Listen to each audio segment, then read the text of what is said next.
Wow. So I did. There's some interesting stories there, I bet. There is.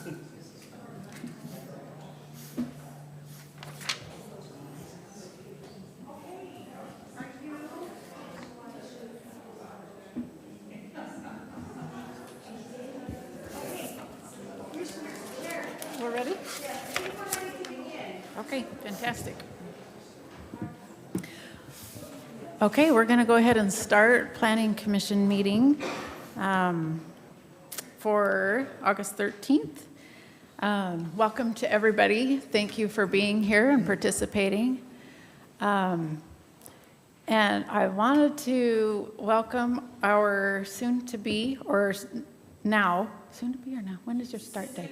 Soon-to-be community development. We've got to go before the city council still, so it's Potentially. Okay, maybe I jumped the gun on there, but hey, Brad, we're happy to have you tonight, so thanks for joining us. Okay, so we're going to start with the declaration of conflict of interest, if any. Excellent.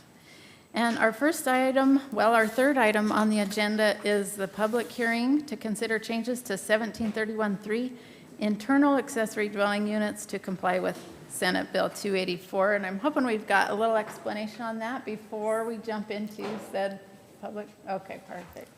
Thank you, Chair. So just to refresh everyone's memory, during the 2026 Utah legislative session, Senate Bill 284 was passed.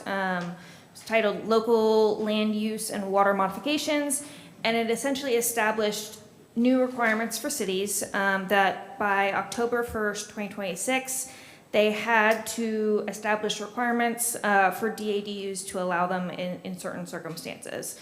And so the state statute essentially states that cities are required to allow detached ADUs on single-family lots larger than 1,000 square feet, comply with building, health, fire, safety codes, and also include a process for conversion of legal accessory structures to these detached ADU structures subject to setback requirements. So the law does provide some parameters on what can and can't be regulated, but for the purpose of this discussion, I think what is important is that one of the kind of key talking points that's come up internally and as we've been looking at what the state is requiring is, I think one of the kind of two highlights that I think are going to be most of concern are probably setbacks and then height. So how we want to approach that in terms of, do we want to allow, these detached ADUs to be, up to 30 feet and two-story? Do we want to restrict that height? And then do we want to implement additional setbacks beyond what would be required for a normal accessory structure? So our very own Wilf Southerncorn has put together an ordinance for us based on what the state law allows for. And really this meeting, we're hoping, in addition to the public hearing, to get some feedback on that ordinance to see where we can add more, what we can tweak so that it's a better fit for Kaysville specifically. We did post a public hearing notice for this item on the 27th, and the general plan does not speak explicitly in favor or against the proposed amendment, so it's considered neutral. And with that in mind, staff is recommending the Planning Commission send a recommendation of approval to the City Council for enacting the proposed text amendment as provided in the draft ordinance. But we would love to hear everyone's thoughts and then see what kind of discussion we can have. Okay, thanks, Ann.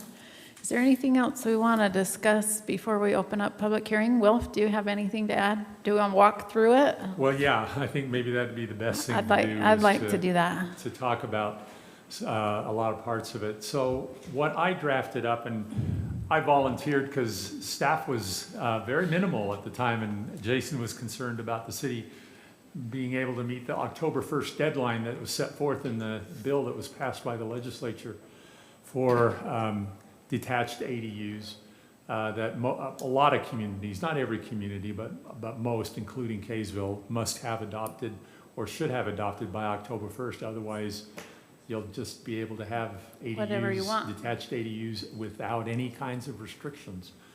So that's why we needed to have this ordinance done. you know, I've had a little bit of background in this, so I volunteered to draft something up.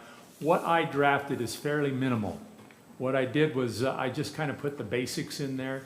There are a lot of options on things we can do, particularly with things like Ann mentioned with heights and setbacks, design characteristics.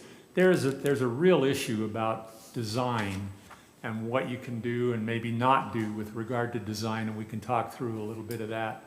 But then Commissioner Toller sent us a draft ordinance that, to give credit, do I understand it's your brother who drafted that, right? Correct. Right. And I have to say, it's a phenomenal piece of work. It really is well done, well crafted. And it goes ahead and put forward recommendations, I guess you would call it, on a number of things that I didn't include in mine that I thought we'd have discussion about and then decide which direction we wanted to go. But have you all seen the one that Paul sent out? Yes. So there's a lot of detail in that, and I guess we ought to talk about, when I say we, I mean, I am on the planning commission, but I'm acting more like staff at this point, so that's why I'm sitting down here. Because I don't want to be the undue influence sitting on the commission for the recommendation that's going to be made. But we ought to talk through some of those options and see where we want to go with those and what we want to recommend on to the city council. And it'll ultimately, of course, be up to the city council to adopt whatever code it is we do on that. Let me just say this as well. What I realized, first of all, the bill also has a provision in it that says that the city should not put any undue barriers, I'm paraphrasing here, but undue barriers in the way to converting existing accessory structures to ADUs. When I looked through the provisions in our city code about the governing of accessory structures, there's issues. Our whole zoning code has issues. We know that, and we've talked about it, but there are some issues with regard to accessory structures that I think, whether we were doing the ADUs or not, we ought to really take a look at and think about making some modifications and changes there. That's why you'll see on the agenda, as the next agenda item, a discussion about making changes to our accessory structures provisions in our code. A lot of what we do there will probably also apply to ADUs or vice versa. What we do on ADUs may then also wind up applying to accessory structures. But it really became apparent to me as I was looking at that and trying to decide, well, what do we probably want to try to be close to whatever we require for accessory structures for the ADUs as well. And it became obvious to me after reading it after a little while and talking to some of the residents about some existing accessory structures out there. I thought, I don't know that that's a good idea, particularly for ADUs, to allow some of those things. And really, we ought to look at making modifications to our accessory buildings provisions in our code as well. So that'll be a separate discussion, but it is related to the ADUs as well. Right. And timely, too, sounds like. Okay. Do you want to walk us through, maybe we go through the original draft? Yeah, let's do that. And Let's then start I there. kind of think maybe after that, you can maybe chime in, but maybe then we'll do public hearing and see Sure. if some of the things we hear might align with what we've seen in the green lines. That sounds good. Okay. Yeah. Perhaps just, sorry, Sure, go ahead. just a point of clarification on the agenda. So we have a public hearing, we have a discussion of a possible action to review accessory structures, but the commission is not being asked tonight to approve and pass a draft ordinance. That would come at a subsequent meeting. Are you talking about for accessory structures or for the deed? No, for the AUDs. We would encourage you to pass on some type of recommendation to the city council just because of the impending deadline. It's gonna be on their work agenda next week, so they're gonna have some time to play with it. Staff's gonna have some time to play with it. What we'd like tonight is to get the commission's recommendation on what you'd like to see in that ordinance, just because we're coming up on that deadline. And I think we need to give the time to the council. Okay. I believe the calendar would allow us, I think both by Ann's comments and what we just heard from Will, there are significant changes to make to the draft ordinance. I believe that, is that fair? Yeah. And so, Well, I think we'll have a number of options, and maybe we can discuss it more as we kind of get through it, because we can always recommend approval with, you know, a pretty good laundry list if we want. Yeah. Or we can recommend as is, or we can recommend denial and maybe, or bring back. I mean, we may end up, we come back, but let's see how far we get and see if it falls in those parameters of a possibility. Does that sound all right? Is that available for them to follow along somewhere in this draft? It's part of the packet, the agenda packet. So if you're if you've got access or laptop or an iPad, you can go to our website. I can walk you through it to get to it. It's under agendas and it's in the agenda packet for this evening's meeting. Is that going to be on the So this is screen? going to be up on the screen right here. Will, do you want me to just follow you as you go through it? Because I've got it up here, so. Mindy, Sure, we yeah. don't have screens. Do you know that? Well, Are this you is aware of Your that? different. screens are not working? Uh-uh. This is a little different than the one that's in the packet, because this one doesn't have the red lines Oh, and the Okay, we cross can out. change that.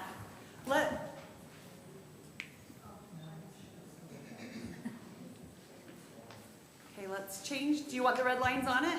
Yeah, that'd be, I think, the best to have that, and then we can go through those. Okay, you guys are giving me a whirl here. Okay, so we're gonna go to all markup. There you go. All right, so we've got that, and your screens are not working. No. Okay, I will work on that. You should have this in your packets, though. yes, we can continue with that. So, yeah. So, as you can see, the city code already had a provision in it with regard to internal accessory dwelling units, which was something that the state legislature passed a bill in a previous session, and cities all had to allow for that, and so we do have that in there. I brought up some stuff, and then Katie has drafted that into ordinance form, and what she's basically doing here is she's taking that section and making it applicable to all accessory dwelling units, not just to the internals. And then it'll call out the different ones as you'll see as we go through this. So just to go through this, and if you have any questions or comments, stop and let's talk about them. We have the definition of what these are, the detached ones which are new, the internal ones which have existed now for a couple of years. And then it gives what the regulations are that need to be complied with. We're making those consistent with what is now required under the various the bills that have been put forward. So we get all the way down here now to where it says detached accessory dwelling units number 3. It says that dadoos, I'll just call them dadoos, and you'll know what I'm referring to. Dadoos are allowed on any lot or parcel that is 11,000 square feet or larger. First point of discussion, the state code also then says that because it says 11,000 square feet in the state code, that does not prohibit communities from allowing them on smaller lots if they so desire. There are a number of communities around the state that are allowing for them on smaller lots.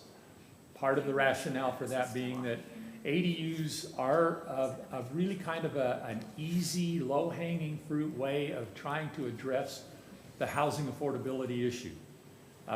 You may not get a tremendous number of new units or units that can handle people that need housing, but it is a way, and it's being viewed that way. It's been accepted that way all around the country, and a number of states have now put provisions in place that allow for ADUs as a way to help address the housing affordability issue. So, if that's the case, we have drafted this right now with what the specification is in the state code, but wondering if there's any appetite on the commission and then ultimately on the council for allowing them on any lot smaller than 11,000 square feet.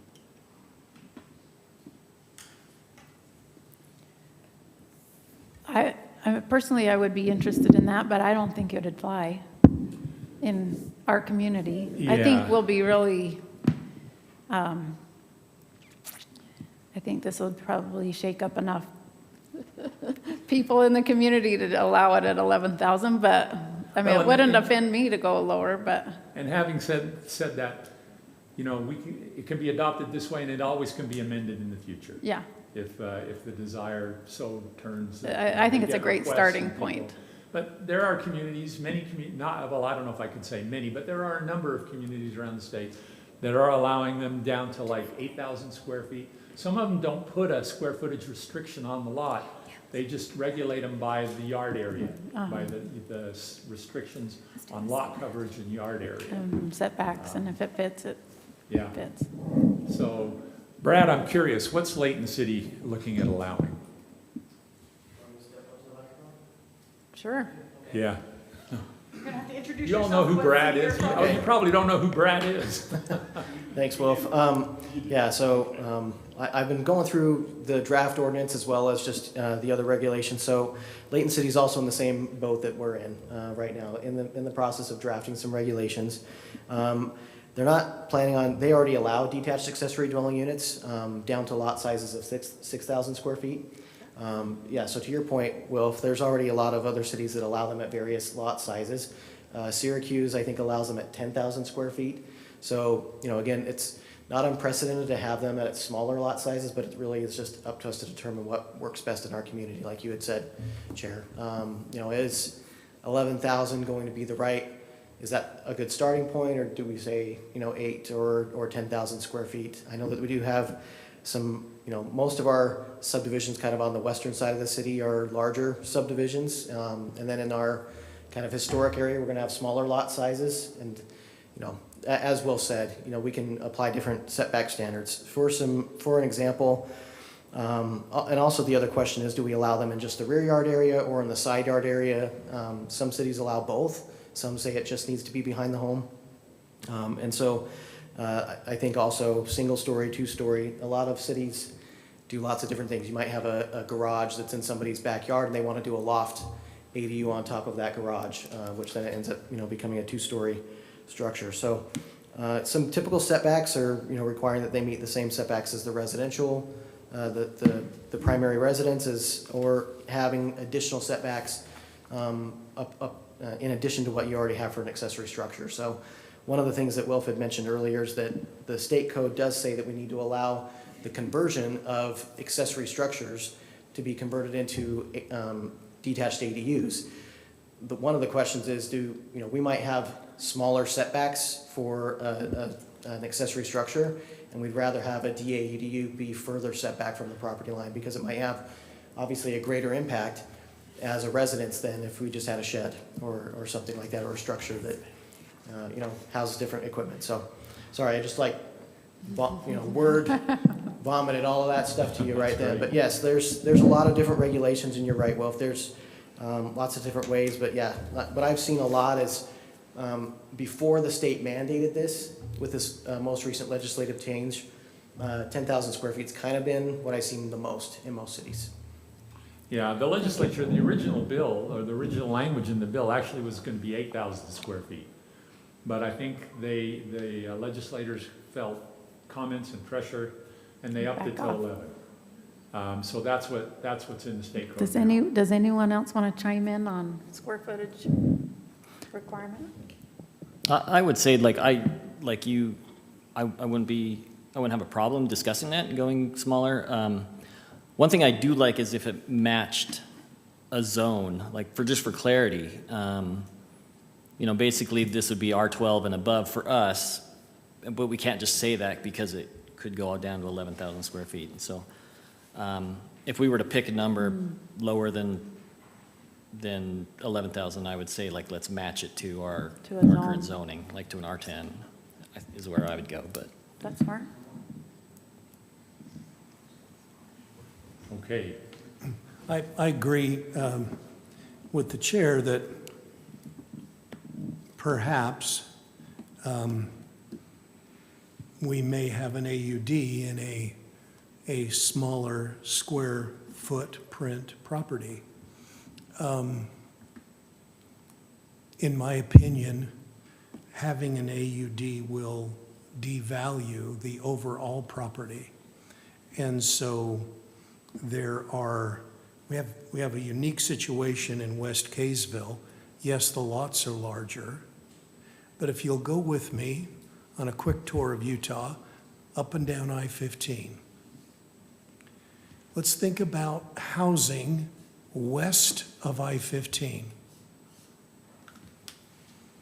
Are there $1 million homes west of I-15 in Provo, Orem, Lehigh? Maybe. There's some in South Jordan. But as you continue on through Davis County, we have something very unique in West Kaysville. The property values west of I-15 are tremendous. That's not the typical situation. Usually one wants to be on the hill to have their $1 million home. We have very, very valuable properties that we don't want to devalue. And so while I don't know that the arithmetic would work,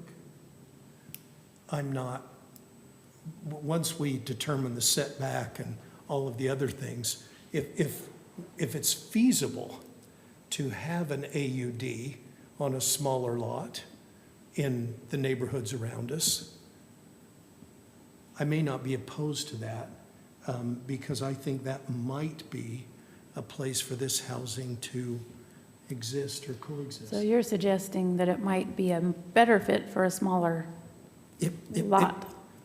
I don't agree with you on it being devaluing the main property. Yeah, I would agree. I don't think there's any evidence of that. And in fact, I think if anything, there's evidence to the contrary, which is ADUs actually enhance the value because it's a potentially revenue generating. It is a potential facility. revenue item. And in my professional career, I've consumed a few thousand appraisals and made a few thousand home loans. And I think that it will have an impact. Again, just from my experience. Okay. But I do agree there may be a place for it if what's kind of backwards arithmetic with the setback, with the placement, would it even work on a lot less than 11,000? I don't know. Yeah. But to the extent that it would, I'm not opposed to it, us considering it in other. Okay. Just an interesting anecdote, since we're talking about that so when I was at Salt Lake City as the planning director, the council wanted to, and we began the process of allowing for ADUs or amending the city's code to allow for ADUs. This was long before the legislature or anybody was considering this. It was probably around, 2012 or something like that. The place where we got a lot of acceptance for allowing for ADUs was on the west side of Salt Lake, which is generally smaller, less expensive homes. The place we got the most resistance was in the east side in the avenues. That's where we got the most resistance, and yet they had bigger properties, more ability to do that, but it was just interesting to me. I think that same sentiment will come forth in the public hearing. Right. Okay, let's continue. All right. So the 3B, they must comply with the building health and fire regulations that's stipulated in the state code in the bill. And then, of course, conform to the applicable land use regulations for the zone in which they're located. And those are specified in the language back in our code for residential zones. And that's primarily where we're going to get ADUs, is in the residential zones because they're residential structures. And conform to those setback requirements. Okay, now here's where we get into the issue. This says conform to the setback requirements of accessory structures in the zone for which they're located. I think we probably want to address that and probably adopt something different. And Paul, the code that he submitted as an example, does provide for some more restrictive setback requirements. And I think that would be appropriate. One of the things with our accessory structure code is that it allows accessory structures to go right up to within a foot of the rear property line. You know, that probably works for a tough shed, or something like that, but it can be problematic when you're getting something that's a little bigger and a little bit more involved, like potentially an ADU that may even have windows on that side. And we'll talk about windows and design here in a little bit. But, you know, I'm guessing that we will want to consider requiring an additional rear yard setback for the ADUs. Now, as Brad mentioned, you know, there are some communities that require them to meet the same setback as the residential structure.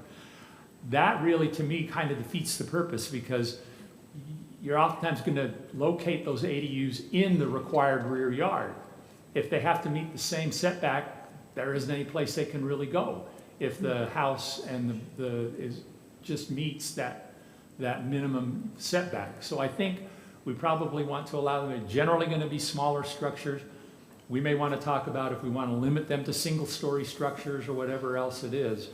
But generally, I think they can be closer than that 30 or 20-foot rear yard setback that may be required in a residential zone. But I think it's got to be more than a foot. But where we feel comfortable with that, that may be what we ought to discuss.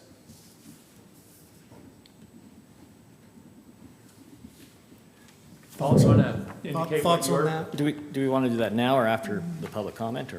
We can do that. Let's do that. Yep, that's probably a good suggestion. Okay, so that's one thing to be aware of and to listen for, to comments on that. All right, the other part then talks about being designed consistent with the design of the single-family dwelling. This is a can of worms, and I'll tell you why. A few years ago, the legislature passed a provision that said for 1- and 2-family structures, local governments cannot adopt design regulations, cannot adopt design standards, and it has a specific list of all the different kinds of things like exterior materials and you know, whatever you might attach to it, and there's a whole list of things that it says you can't regulate the design of. But it says specifically for the dwelling. All right. I have a note for you and Katie there, please. And it's going to take more lawyering than I could give it, but Utah Code 10-21-304. Will, if you were just referring to section 3D, then if you go on to the next section, 10-21-304-4, A(3), a land use subsection may require be designed consistent with the design of the single-family dwelling. You're talking about the bill here for the ADUs? The state law. Yeah, for the ADUs, yeah. That's what I'm So talking about. with the those can of two, worms. those two phrases are at conflict. They are, absolutely. But if we, in our ordinance, may rely on 10-21-304-4-3, Yeah. we absolutely should. So here's where the dilemma comes in, and this can of worms that I'm talking about. In the bill that was passed that then requires that we have the detached ADUs, it also talks in there, and it says specifically that you can't regulate the design of ADUs consistent with the section of code we just talked about. But then elsewhere in that same bill, it says what Paul just talked about. It said we can require the ADUs to be consistent with the design of the primary dwelling on the property. Well, What does that mean? how do you do that if the other part says you can't regulate design? So to me, it's illegal. It's a lawsuit waiting to happen. Somebody's And going what to does probably challenge consistent- it sometime, but What does it mean? go ahead. Like, what does consistent mean? So, for example, I'm on a half acre, I want to add on to my house. They no longer make my brick. It's not made anymore. So I'm out of luck because my my HOA requires a certain amount of brick or rock versus stucco. So I think that's a can of worms, and I think that's vague, and I think it's, And I'd say if we did get a legal challenge, the code is ambiguous, and what a court usually does with something that's ambiguous, two things. They go with the more specific, and in my opinion, the more specific is the list of design standards that we can't regulate. And two, in land use, they interpret it in favor of the property owner. So what I would recommend, as I've thought about this, I thought what we should do is we should rely on the section that Paul just referred to, which says we can require them to be consistent with the design of the primary residential structure on the property. Seems reasonable. But I think we leave that language pretty just like that. We don't start listing specific Yes. things that it can or can't Yeah, be. let's Because I quote think if we do the that, then state we code. run afoul of that other part of the Yes. state code. Yes. By saying, well, look, we're just requiring them to be, as the code says, consistent with the design. Now, And we're gonna the, get some questions, just like this commissioner had. They don't make that brick anymore, but it's consistent. It's not metal or steel or bamboo or whatever the homeowner's thinking of creating the ADU out. It's consistent with the rest of their home. but does that then conflict with the idea of being able to allow people to convert existing structures? What if their existing structure is made out of metal? yeah. Yeah, I So think there's another contradiction. that's a good point. And I think by leaving it fairly general, as the language is in the bill, it leaves a lot of discretion on the part of the staff that'll likely be reviewing it, and to say, well, yeah, we think that's consistent, and that's not. What that then means is what Katie was just talking about. If it's vague like that, and you get a couple of reasonable interpretations, let's say the staff says, well, you got to put orange-colored brick on there to be consistent, and the applicant says they're not making that brick anymore, but I have a brick here that I think is pretty close, or pretty consistent. To do that, and if you have a reasonable interpretation, somebody that could look at that and say, well, I can see the city side of it, and I can see the owner side of it. Our state code specifies that you go with what the owner, the applicant, wants to do, if it can reasonably be interpreted different ways. So that leaves us open in that regard. But if we get any more specific, I think we're going to run afoul of the other provision of the code. That's Katie, I don't know what you're thinking. You're the legal. Well, it would be my recommendation to not touch the things that list that says we're not supposed to touch. But I was able to talk to somebody at the league yesterday. They're aware of this ambiguity, and they think that it will be addressed in the next session. So we may be able to amend it next spring. I see. As far as the existing accessory structures being converted, what it does say in the state code and what I think we would put in our ordinance is to say you can convert an accessory structure as long as you can comply with all of the requirements that we have for the ADU. Exactly. I think it says we must provide a path. Right, exactly. Well, that path may mean you've got to move this one wall back 9 feet. Right, You've got to change it from a metal-clad building to something consistent with the home. right, exactly. If they can do that, then they can convert the existing structure. If they can't, they would not be able Sure. to. Yeah, it's a to whole convert different it. category from Okay. a mower shed to now a residence. Right. All right. Next provision, Roman numeral 5 item there may not be larger in size than the single-family dwelling. We may want to be smaller than that. A number of communities are. They put a limit. They say it can't be more than 70%, for example, the size of the existing single-family dwelling. Or they may set a specific square footage. Because you may have some small homes on a lot that you could put an ADU on, and if you have a percentage, it may wind up being a really little ADU, which maybe not is a problem, but it may not be real reasonable either. So some consideration there, maybe make it a percentage of the size of the primary structure or a specific square footage. Think that through a little bit and see what we may want to do there and what comments we may get. Okay. Not located in a utility easement, may not be located in the front yard. I think those are all pretty straightforward, nothing to be controversial there. Okay, and then as far as parking, we are limited in the parking that we can require for ADUs. If they're smaller than 650 square feet, we can only require one additional off-street parking space to be provided on the property. If they're larger than 650, we can allow 2, but only 2 off-street parking spaces to be located off the street.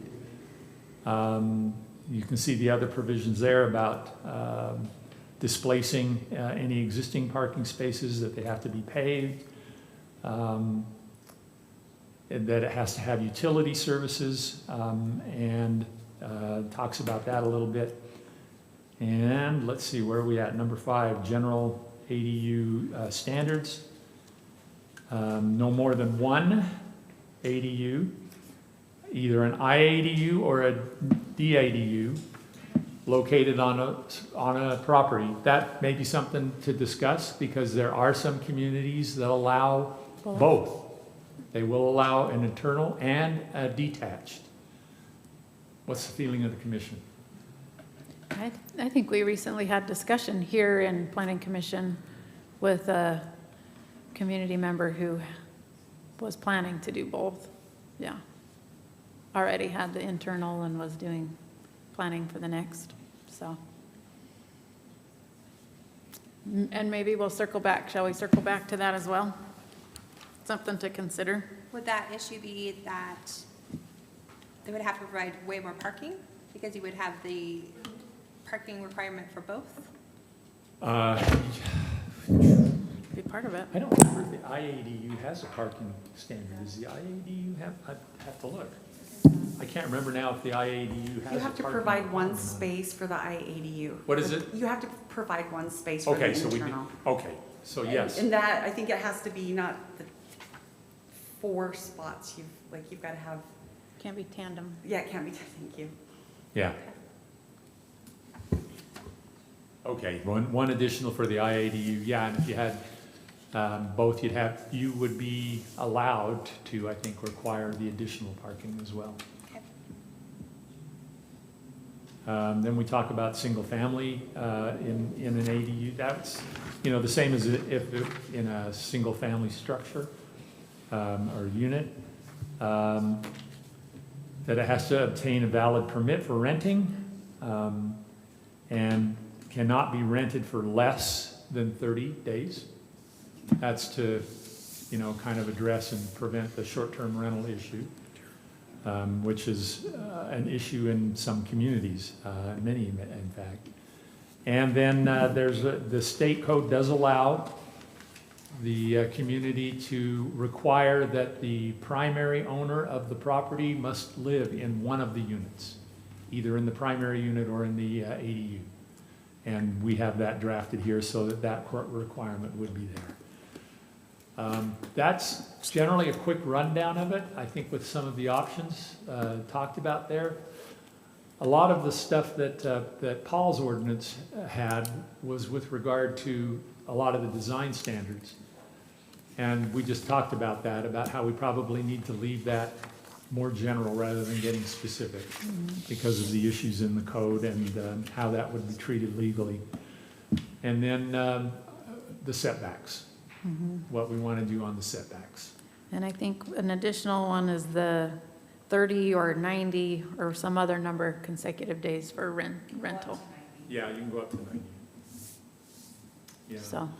We may also want to talk about things like, there is, the state code does allow things like massing and like the percentage of lot area that can be covered by an ADU. Yes. Or by all the structures that are on the property. And also things like window placement and things like that. And so we may want to talk about that as well, if those are requirements that we want to put in. Thank you. Yeah. Okay. And thank you for the, I can see that what I provided was overreaching on parking. This is disappointing that you can only require one. I know even if we grant building permits, we're always so concerned about parking. But the way the state has brought this down, that's, if it's 650, it's one parking spot. And I'll just say, just my own comment on the parking. I think by and large, unless you have a disparate, like 5 different individuals, which is, I guess that's our definition of a family, right? It is If fine. we had 5 individuals living there, it's possible that you could have 5 cars. Yep. So we may only have 1 or maybe 2 additional parking spaces. That means some of those cars are gonna have to park on the street. Frankly, they're public streets. People can park on the streets. I don't think that's a problem or an issue. Except for in It the should be winter. allowed. The problem comes in the wintertime, Yeah, when our city code Yep. requires no overnight parking on the street. And where do those cars go? And that becomes an issue. Okay, well, thank you so much for A, helping the city with this draft ordinance, and B, for walking us through it. I think that is fantastic. So we're going to go ahead now, and we're going to have the public comment, or the public hearing part. So I'm going to say most of you all look fairly familiar to this process, but we'll just hold you to 3 minutes each if you'll just state your name. And then we just ask that you be respectful to each other and to staff, and we'll just go ahead and open up to whoever wants to come forward.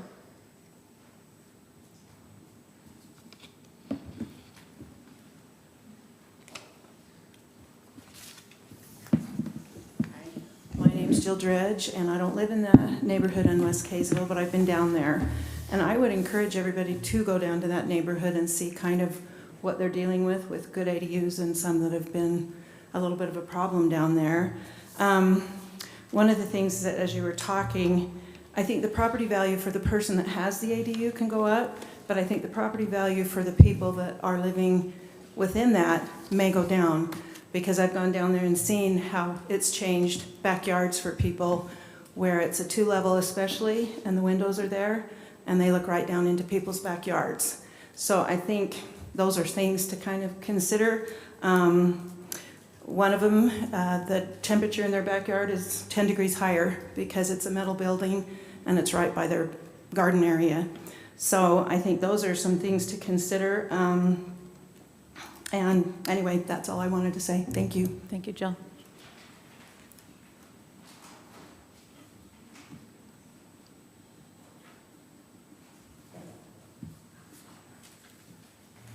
Laureen Starkey, Kaysville. I hope to focus on 3 things. Number 1, how the rules for new ADUs or detached ADUs will be enforced. Number 2, what happens to the lot structures that do not cleanly fit the new rules. And number 3, what happens if Kaysville is not ready by October 1st. So let's start with enforcement. What if we do that? The rules matter when they're enforced. Today, we have residents that are pointing to structures in their neighborhoods, 2-story garage apartment built on a foot from the property line, accessory buildings the size of commercial storage units, a rear addition facing the major street, all that went through city staff, planning commission, city council, approved. Because this is not hypothetical, it happened here in Kaysville under today's codes. There are some severely challenged neighbors in Utah's hometown. A citizen letter to the commission describes this in particular, structures that are approved in spite of the existing restrictions on detached accessory dwelling units. I would invite each of you to review this letter carefully. My question directly is, as the standards are adopted, what is our enforcement plan? Will there be inspections periodically? Will the city rely entirely on neighbors to file complaints after the fact? Does the code enforcement have the staffing today To handle the expected increase in ADU applications, will the city commit today to publicly track and report the permits that are issued for ADUs each year so that we can watch and monitor the cumulative effect over time instead of discovering it lot by lot as we're experiencing today? Number 2, non-conforming lots, existing structures. Not every lot has a clean 1,000 square foot. We have corner lots, flag lots. What if we clarify eligibility today for the structures that are built under the old rules? Are they grandfathered without question? Or is there a review process? Finally, the timing. If Kaysville does not have a finalized objective standards before the deadline, what is our fallback? Will we default to the bare minimum? Is it possible to pause the ADU's approval until the local standards are firmly in place? I urge our commission not to let the deadline approach and arrive without clear answers. We do have authority. May I respectfully request that our commission use every ounce of this authority to establish appropriate codes and staffing, whatever is to see and make sure that whatever is adopted is enforced. Thank you.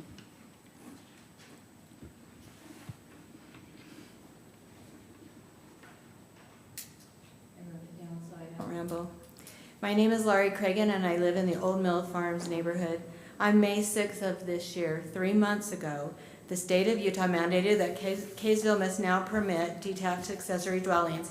Up until this point in time, they were not allowed, only IADUs. I am the owner of a 1,500 square foot IADU attached to the back of my third car garage and understand how valuable it can be.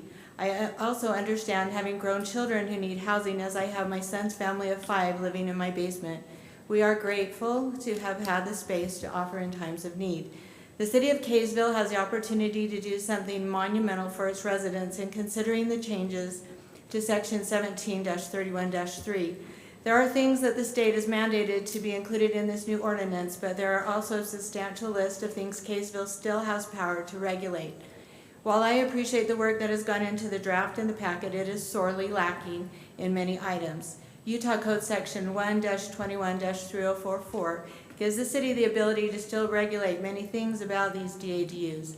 To name a few: size, dimension, height, maximum lot coverage, setbacks from property lines, window orientation, architectural design consistency with the primary residence, a 90-day rental term, owner occupancy, parking placement, so much that can still be written into the document and tightened up. We need specifics spelled out with diagrams of where these DADUs can be placed on lots so there is no confusion. I have a 2,400 square foot, 30-foot high steel pole barn in the property right behind mine, 10 feet from my property line. Due to the accessory structures code requirements on the books right now, it was permitted by the city and it was built last summer. The intention of the property owner is to work on his truck on the lower level and build a residence on the top level for family. This commercial-looking building is in my neighborhood. Privacy we once enjoyed is gone, as I now have 4 large clear windows staring into my property. There are 2 more of these steel buildings on one neighbor's property, and another neighbor is in the process of building a 2,700 square foot, 29-foot high building on a corner lot right next to the main street our neighborhood uses to go about our lives. It is obvious that our current accessory building code needs to be looked at and revised. You have one chance to get this right for all the property owners of Kaysville. We are counting on you to keep our neighborhoods beautiful and aesthetically pleasing. Please send the draft included in the packet back for review and meet again in 2 weeks with a more complete draft. Please give us, the residents, another chance for public comment on that revised draft before giving it to the council. I understand there is an October 1st deadline, that we must have items spelled out more clearly in specific detail. It's been mandated by the state, but there's many ways that we can make these DADUs acceptable. Thank you. Thank you.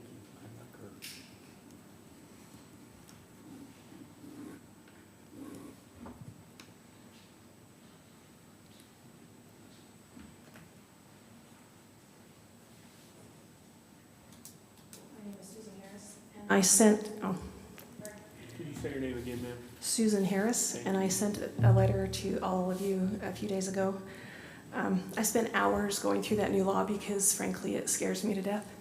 Because as she just said, our neighborhood has changed, and I'm not right in that neighborhood, I'm a little further away, but for existing code, I mean, I don't understand either why there's a 30-foot building in anyone's backyard, but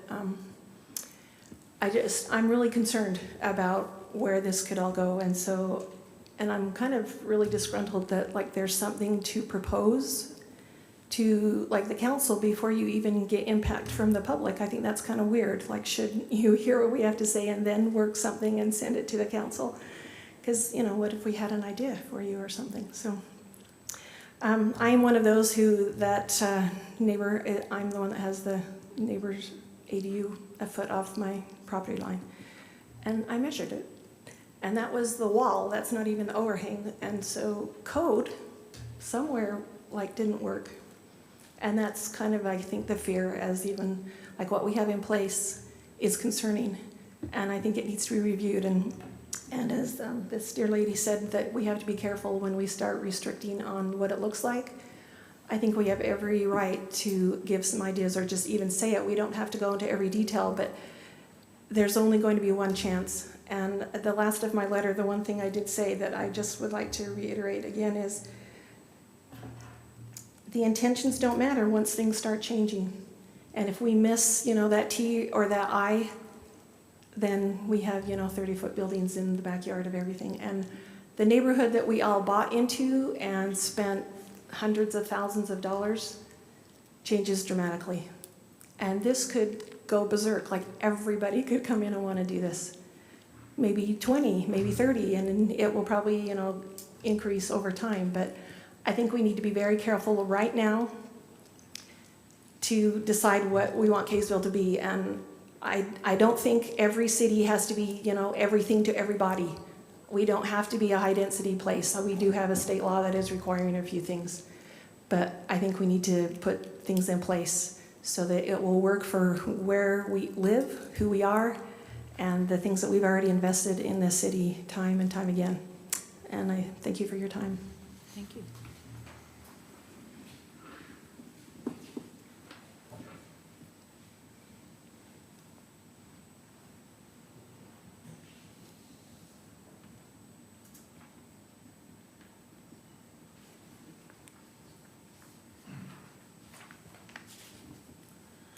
My name is Gary Uresk. I'm at 422 Joshua Drive, and I've noticed a lot of the people here are from my neighborhood, and there's a reason why. And it's been expressed tonight that there's been a lot of things occur in our neighborhood that, in our opinion, should not have been allowed to happen.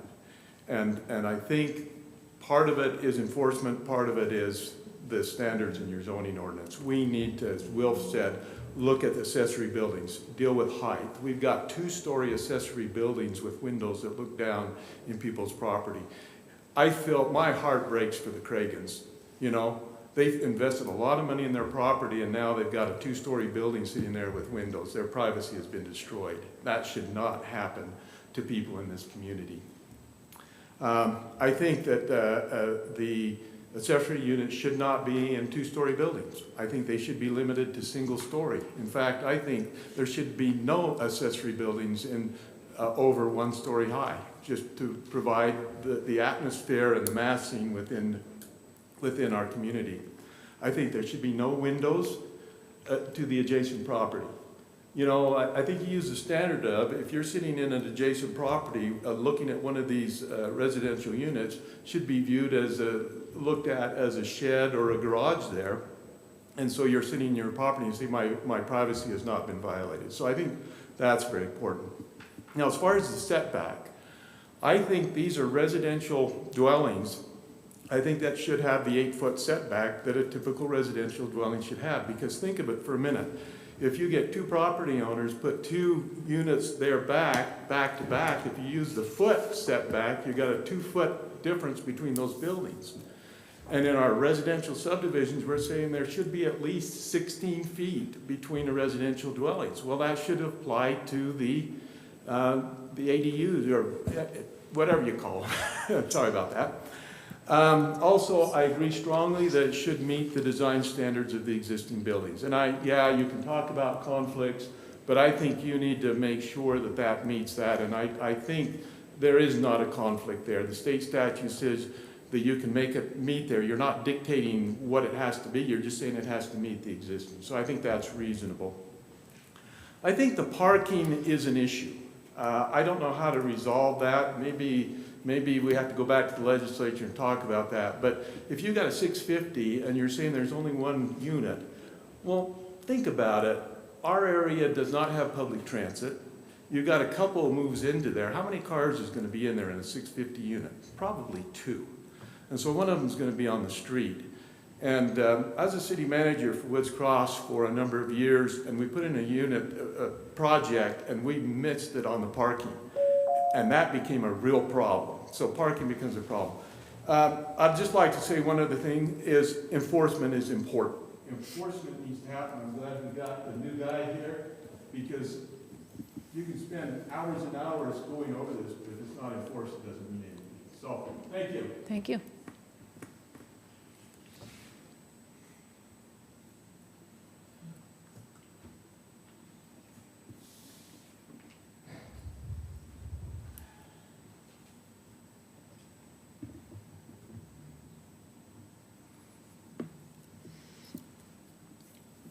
Is there anyone else who would like to speak to the commission?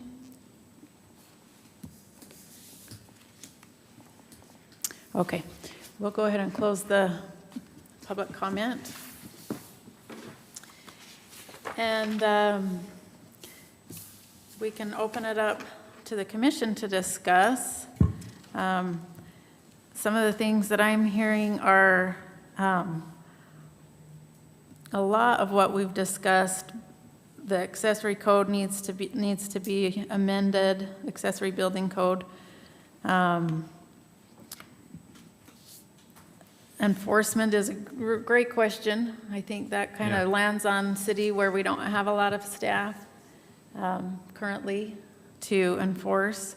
That being said, I think the general consensus is we still want to have some regulations. So architectural standards, as much as we can enforce, sounds like is kind of setbacks, I think, are something we're going to want to address as well, that we can kind of bump those up a little bit. Parking is fairly set, sounds like. Single story, maybe something we want to talk about in window placement. So I'm going to just open this up to commission members to just start batting out some ideas and things that you'd like to amend from Go the up. draft. They go down. They go sideways. There you go.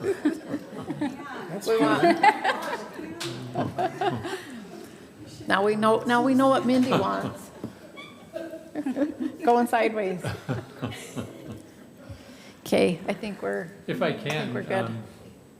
Please. Chair, I've listed a number of the issues, some of which I brought up, some of the things that you haven't, we've heard. Maybe we address them one at a time. How about height? Why don't maybe start with height? Start with height. What's the feeling of the commission on I a think that would recommendation depend for on height? setback, don't you think? What's that? For me, Depends I on think the it setback? depends on the setback. It could Because well do, if you have a sure. 2-story home and like a lot of property around it, Yeah.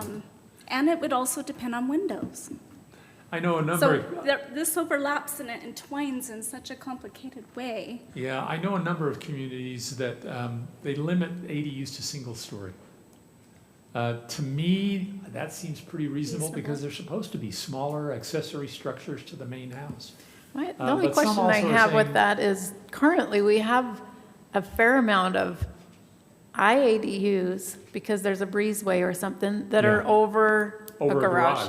Over a And we something currently like that. have a lot of, accessory residences that are on a second story. And how does that play And into the that? ability to convert, like, are we stepping on the ability to convert an existing IADU?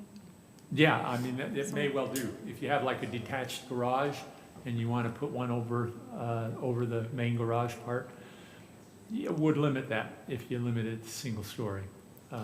So that may not be the best solution, but, you know, you certainly don't want them 30 feet, I don't Right. think. Right. Is there a requirement or anything for setback from the main structure of the house? Is there like a fire requirement or anything like that? There's probably just the fire code requirement, which I don't know exactly what that is, but it's not real great. If they have fire walls, if they have fire code walls, they can be fairly close. Okay.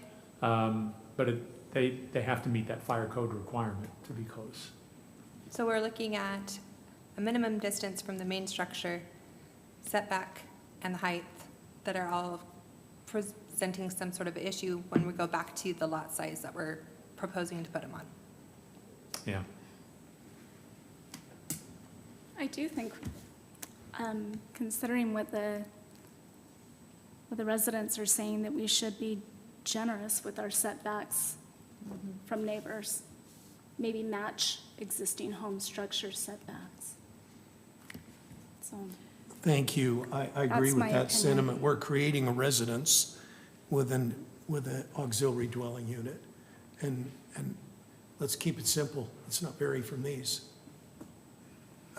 I will just say that if we do that, we may be really limiting, particularly on lots, you know, that just meet Yeah. the minimum setback requirement. That would basically mean that you couldn't have an That would take ADU. out a lot. There of may be places. some where I don't have 16 feet between me and my neighbor. I Yeah, recognize that's that. what it would have to And- have. There'd and- have to be more room on the sides. And that's okay. One of the comments that we heard, and I've heard some of our city council echo, is we don't have to be everything to everybody in Kaysville. We're a unique city. So, Wilf, is this correct in that, so for side, if we're talking side yards, the minimum setback varies by lot, so 10, 8, and the smallest is 5, Right. but that's on a 6,000 square foot lot, The 5 which cities, yeah. wouldn't be, which if we limit it to if 10 we're or on 11,000. 11,000, that wouldn't be us. No, So, and right now, accessory structures have to meet the side yard requirements. In that case, you know, the ADUs should probably meet that as well. I don't think that's gonna be an issue in most cases. I think they'll be able to meet those side yard requirements. I think it's just the rear yard that's gonna be the an rear issue. is the bigger issue. But what about like oddly shaped lots or corner lots that maybe wouldn't have such a much of the Yeah. backyard, right? Corner lots are an interesting issue. I have to tell you, I was kind of beating my head against the wall for a while to exactly understand how our accessory structure requirements worked on corner lots. Because the language in our code is, it's not clear. Not clear to me, anyway. And that is one thing when we address our accessory structures, I think we need to address that. And clarify that and get it to where we think it should be. But we can do that for ADUs right now at this point. We can specify whatever it is we want to. So, on a corner lot, on the side that's adjacent to the street, normally you're required to have a 20-foot setback. But in some cases, our code does have the ability to put ADUs within those 20 feet, or I'm sorry, accessory structures. Do we want to allow ADUs to go into that, or do we want them to also meet that 20-foot setback requirement? Yes, the 20-foot setback requirement, because it's a dwelling, it's a residence, not an accessory building. And it's adjacent to the street. The chair made, good notes, and I'm sorry if a couple of these are redundant, but I'll just rattle off my list too.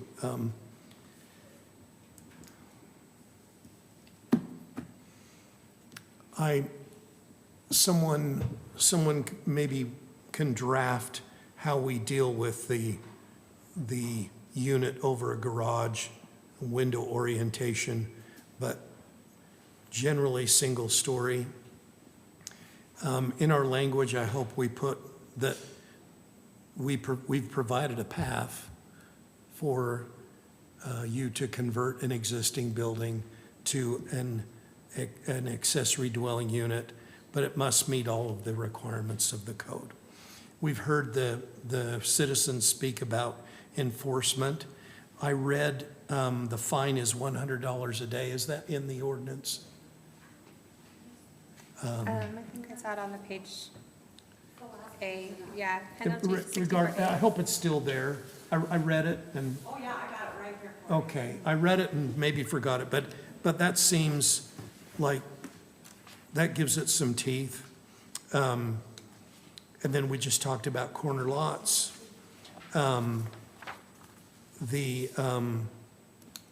window orientation ought to be addressed. Minimum side yard, I think this is a great guide since we're creating residences.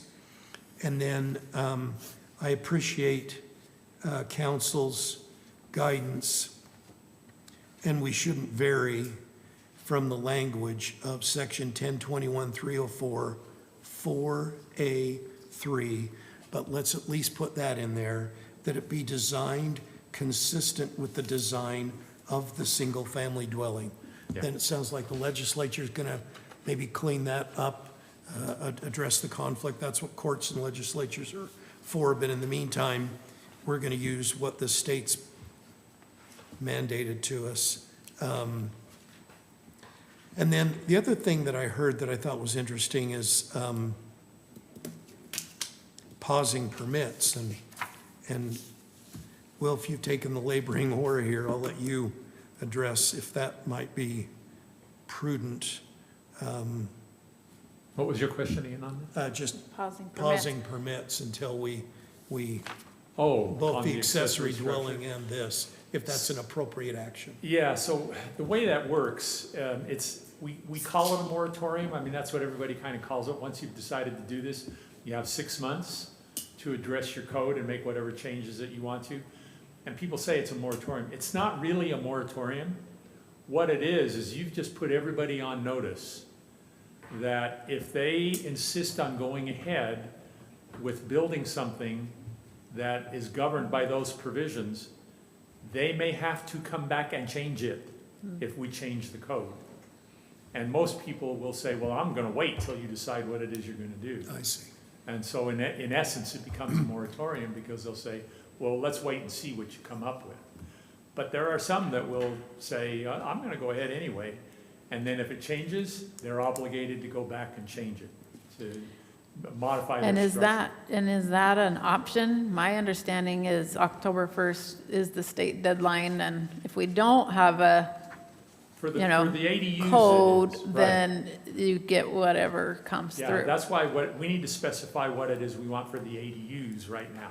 Yeah. Now, some of those same things, we may change the accessory structures ordinance as well, but that's not what we're doing right now. We're gonna just The work on the ADU, ADU. Sorry we if I- can't pause on the ADU. is Right. Yeah, what sorry you're if I saying. didn't make that distinction clear. Yeah. The accessory, Okay. yeah.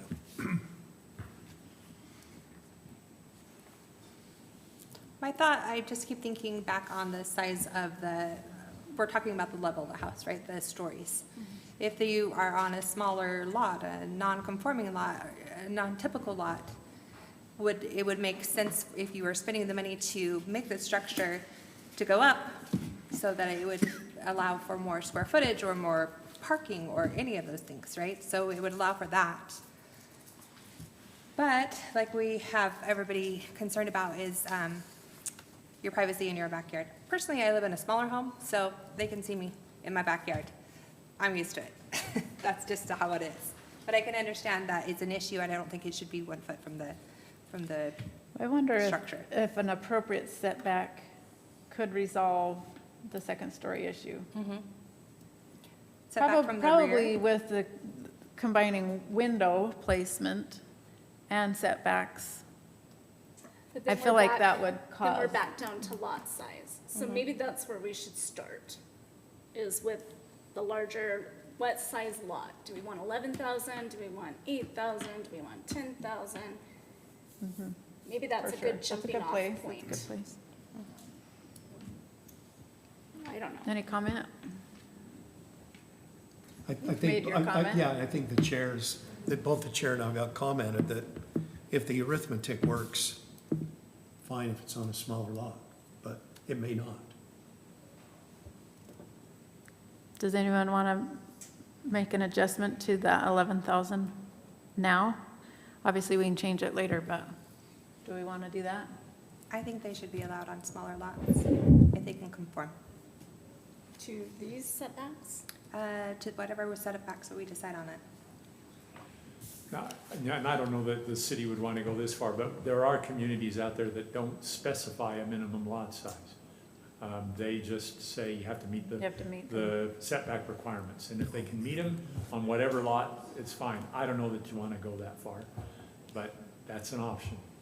Because there are smaller homes on bigger lots, or make their lot look bigger just because they are a tinier home, right? So this is saying a quarter acre, just over a quarter acre at 11,000 square feet. There are some homes that are on smaller lots that might be able to conform to it somewhat. I think for sure there would be.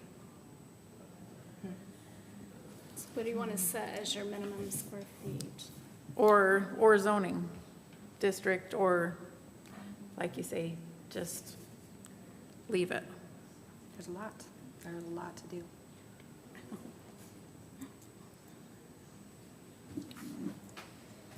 Yeah, and I mean, there's always, whatever it is that you recommend now and the council winds up adopting, it can always be changed later. Yeah.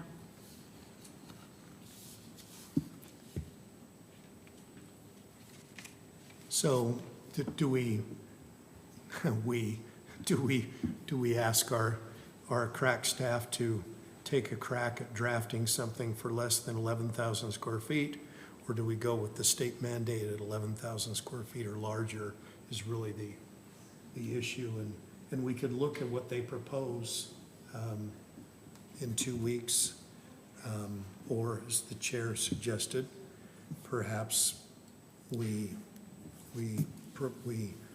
given direction. They've taken notes. They've heard. Do we let the city council finalize it? That's the possibility. I think it's appropriate for us to give them a suggestion. Yeah, I think I'd recommend that you make some recommendations tonight. And then Because they it sounds they like can that the live with council's that. going to discuss this in a work session next week. So we need it'd to be give good them have something to work your with. input on that There is a work session. Okay. for the council. That's my understanding. Is that right, Jason? Well, just for the sake of a starting point, I mean, I'm curious if anyone would feel comfortable with recommending 8,000 square feet. 8,000 is kind of where I've been sticking in my You've been mind. thinking 8,000? Any other thoughts on that? I mean, part of me thinks in the interest of time,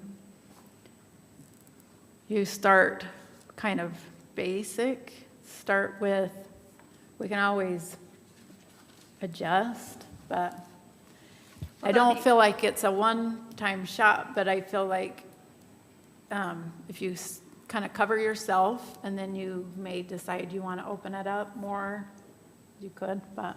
There'll still be limitations too with Everything.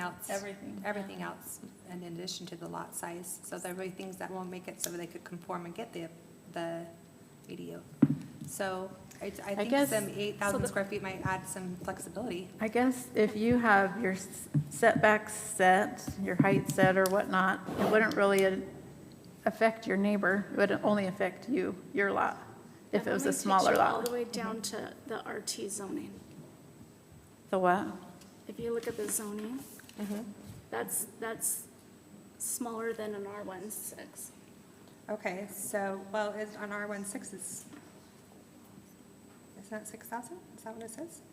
I don't know, I'm leaning more towards the 10,000 square. 10,000 is fair. 10,000, because you're saying 8,000, it's for everybody but the R16. Looks like. Yeah, R16 is 6,000. Yep. So 10,000? I agree with that. That's where I would be. Feel okay about 10,000? Okay.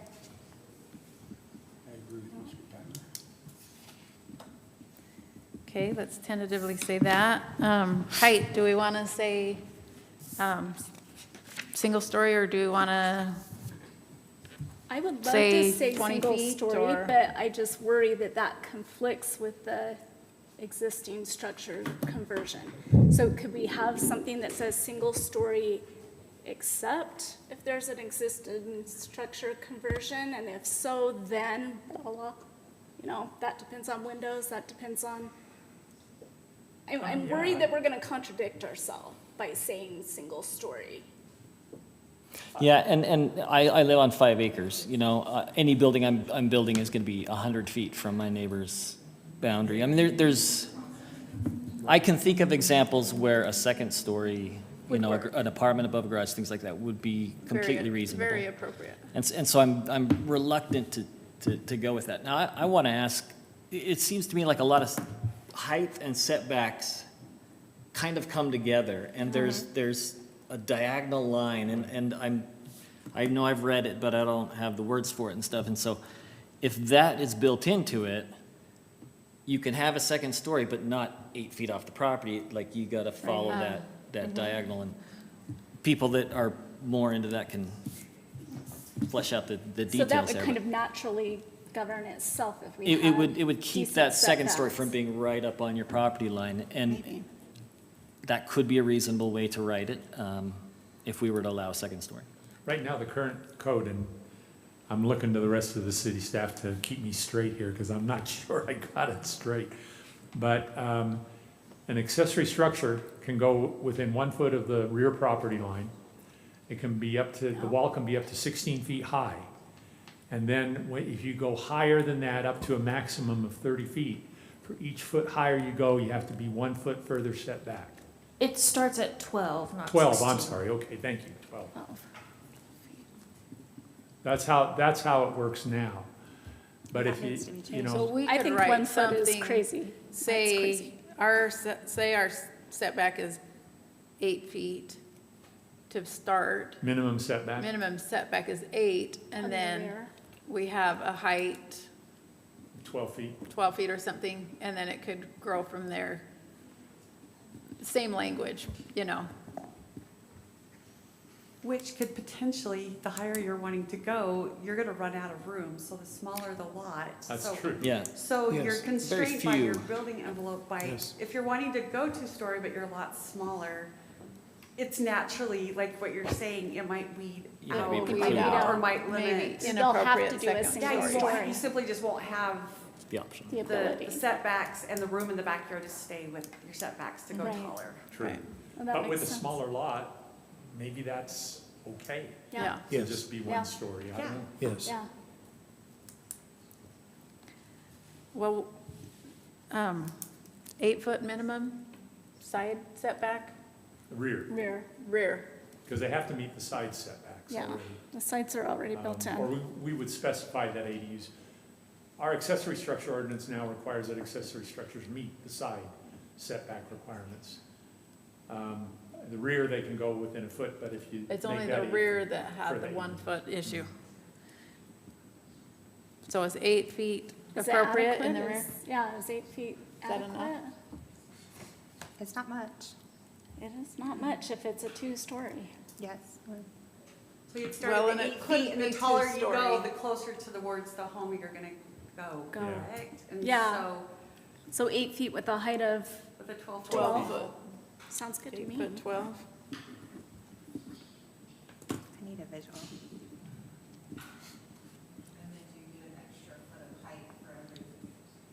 For every foot setback. Yeah. And can we limit that it's not taller than the initial structure, the main Right. primary structure? Right. Yes. I That think that would be limitation would good. probably be a good thing to have in there, that it can't be taller than Want a the big primary. princess tower in the back? I kind of like the, maybe 75% rule on square footage Size. of the original. Would that be 75% of the primary structure or Primary the? structure. Okay. Yeah, as a max. Is it 75 or 70? So if you're saying you can't have if you're saying that it can't be taller than the first dwelling, if you're in a single-story home, you can't build a 2-story dwelling. Correct. Right. Because you're saying by. It would say that, It would yeah. have to stay as one. But if it's a two-story on a smaller lot and you don't have the room, it's gonna end up being a one-story anyway. Yeah, also true. So that's the caveat. Right now, if I purchase a lot in Kaysville in any of these zones, except the A1, A5, if I'm going to build a dwelling unit, my rear setback is 15 feet. Is there reason to vary from that because it's an auxiliary dwelling unit? It just won't allow smaller lots to use the space. And is to do that this. is that a problem?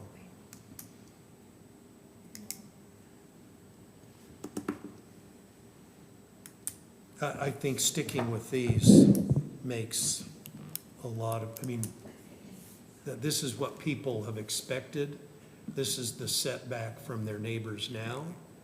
So if someone start building a building in the backyard that's not 15 feet, but 8 feet, that's not what, that changes the character of my neighborhood. I'd love to stick with what's on our chart.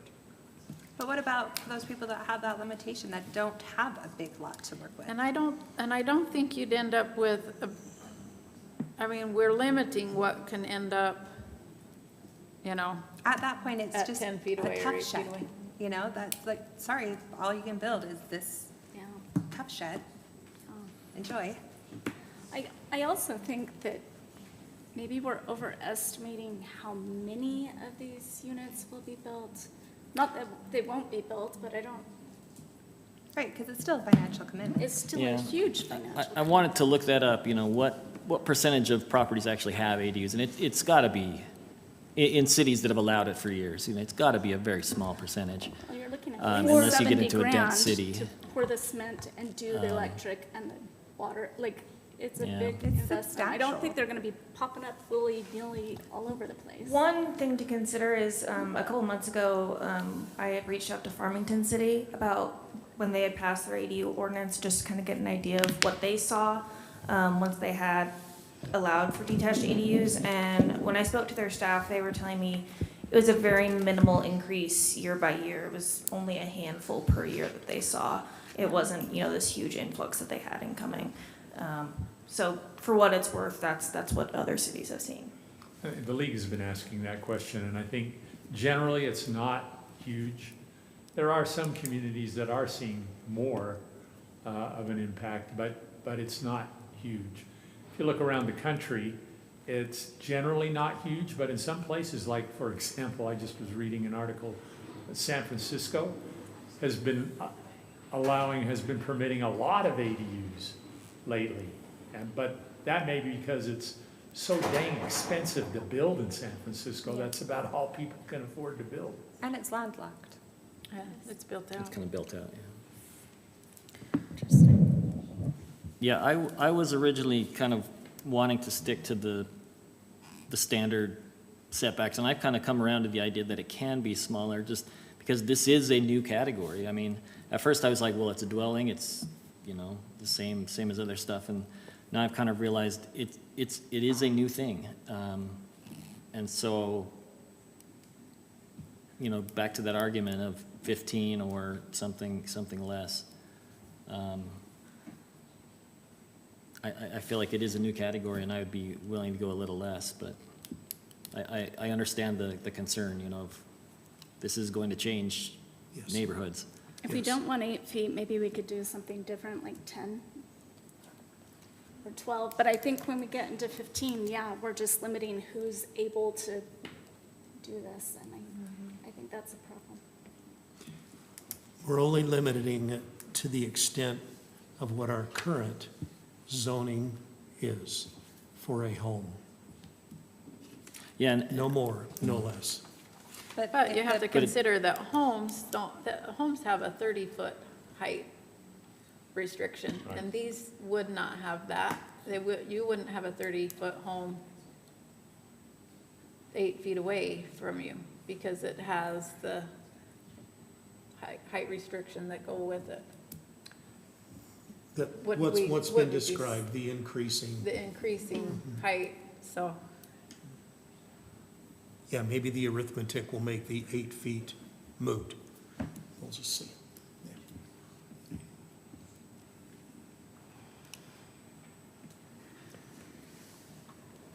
Because it's a 12-foot wall, right? Or 10, like in the A1 area. Okay. It might be a good idea also to ask our new Brad Yeah. what's going on in our new Brad. Yes. Our Let's only ask Brad, our new the only Brad. Brad we have. What is working in Layton City, because they currently have that right now. That's a great idea. I know Farmington, I don't think they have more than 100 of these in their whole entire city, so, That they know of. well, and that would probably be touche for Kaysville City. Because I'll tell you, in every community that I'm aware of, there are ADUs there that they were never really Yeah, permitted. for sure, yeah. So, yeah, I I can don't tell know you if you right want now. to speak to maybe what Layton's setbacks are? Come on up, Brad. Do you All have right, any, if you're- any I mean, you're here, we might input as well on make it- setbacks or height? Yeah, and I'm happy to do this. At the same time, I don't work here yet, and so I do want to be respectful of your debate as well as the general public's and their comments. And so that's why I've been kind of just taking everything in. I didn't want to chime in and make sure that everybody else's comments were heard. So just so you're aware, Layton City does allow detached accessory dwelling units in the side yard and in the rear yard. For if they're in the side yard, to Commissioner Toller's point, they have to meet the same setbacks as the residents. They have to meet the same rear setback as the residents. And if it's a, if it's a single story, same minimum side setbacks as the primary dwelling, same rear setbacks as the primary dwelling. If it's a 2-story, then it's a 10-foot side setback, but then still the same rear setback. If it's just in the rear yard area, then it's a minimum side setback of 5 feet if it's a single story, or 10 feet if it's a 2-story. And then for the rear yard, it would be a rear yard setback of 10 feet, so kind of to your point, Commissioner Lott. And also, or if it's 2 stories, then 20 feet. So like you mentioned, Commissioner Packard, having that distance set back further from that rear property line. Those are some things to consider. Also, I was just mentioning to Jason that some of the concerns, and I understand the concerns that were mentioned about the design criteria. The state has really kind of put us in a tough position because the part of state code that they reference and the building materials that we cannot, and the design standards that we can't regulate, one of those things is the placement of windows, and it's building materials. And so some of the concerns that were brought up, and I think that they're valid concerns about what the materials look like and where those windows are going to be, our hands are tied, at least at the moment, for where we can replace some of those things. And so with that, it gets kind of back to what you've all been saying. Okay. We're kind of limited on height, the location when it comes to setbacks, and probably the size of the ADU at this point. Unless, in this next legislative session, to give us a little bit more ability to regulate those things more. Thank you. So that's an interesting way to do it, where Yeah. if it's a 1-story this, if it's a 2-story that, rather than add a foot, gain a foot, sort of thing. Probably a little easier to keep track. That might be a little simpler. And even do a diagram with. Yeah. Yeah. Thank you. And as we do our drafting, I hope we will please use the language the state did provide in 1021-304-4, where we may take into account the proximity of property lines, easements, and window orientation. Let's put that in our ordinance so that when things come before this body or the building department, that window orientation, particularly on a 2-story structure, is a consideration, which the state's provided us. We shouldn't exclude that from any draft ordinance. Let's give ourselves the ability to direct as to that, and then also be designed consistent with the design of the single-family dwelling, understanding the conflict. For now, let's include, we certainly couldn't be we're just including what the legislature's language is. They're not gonna.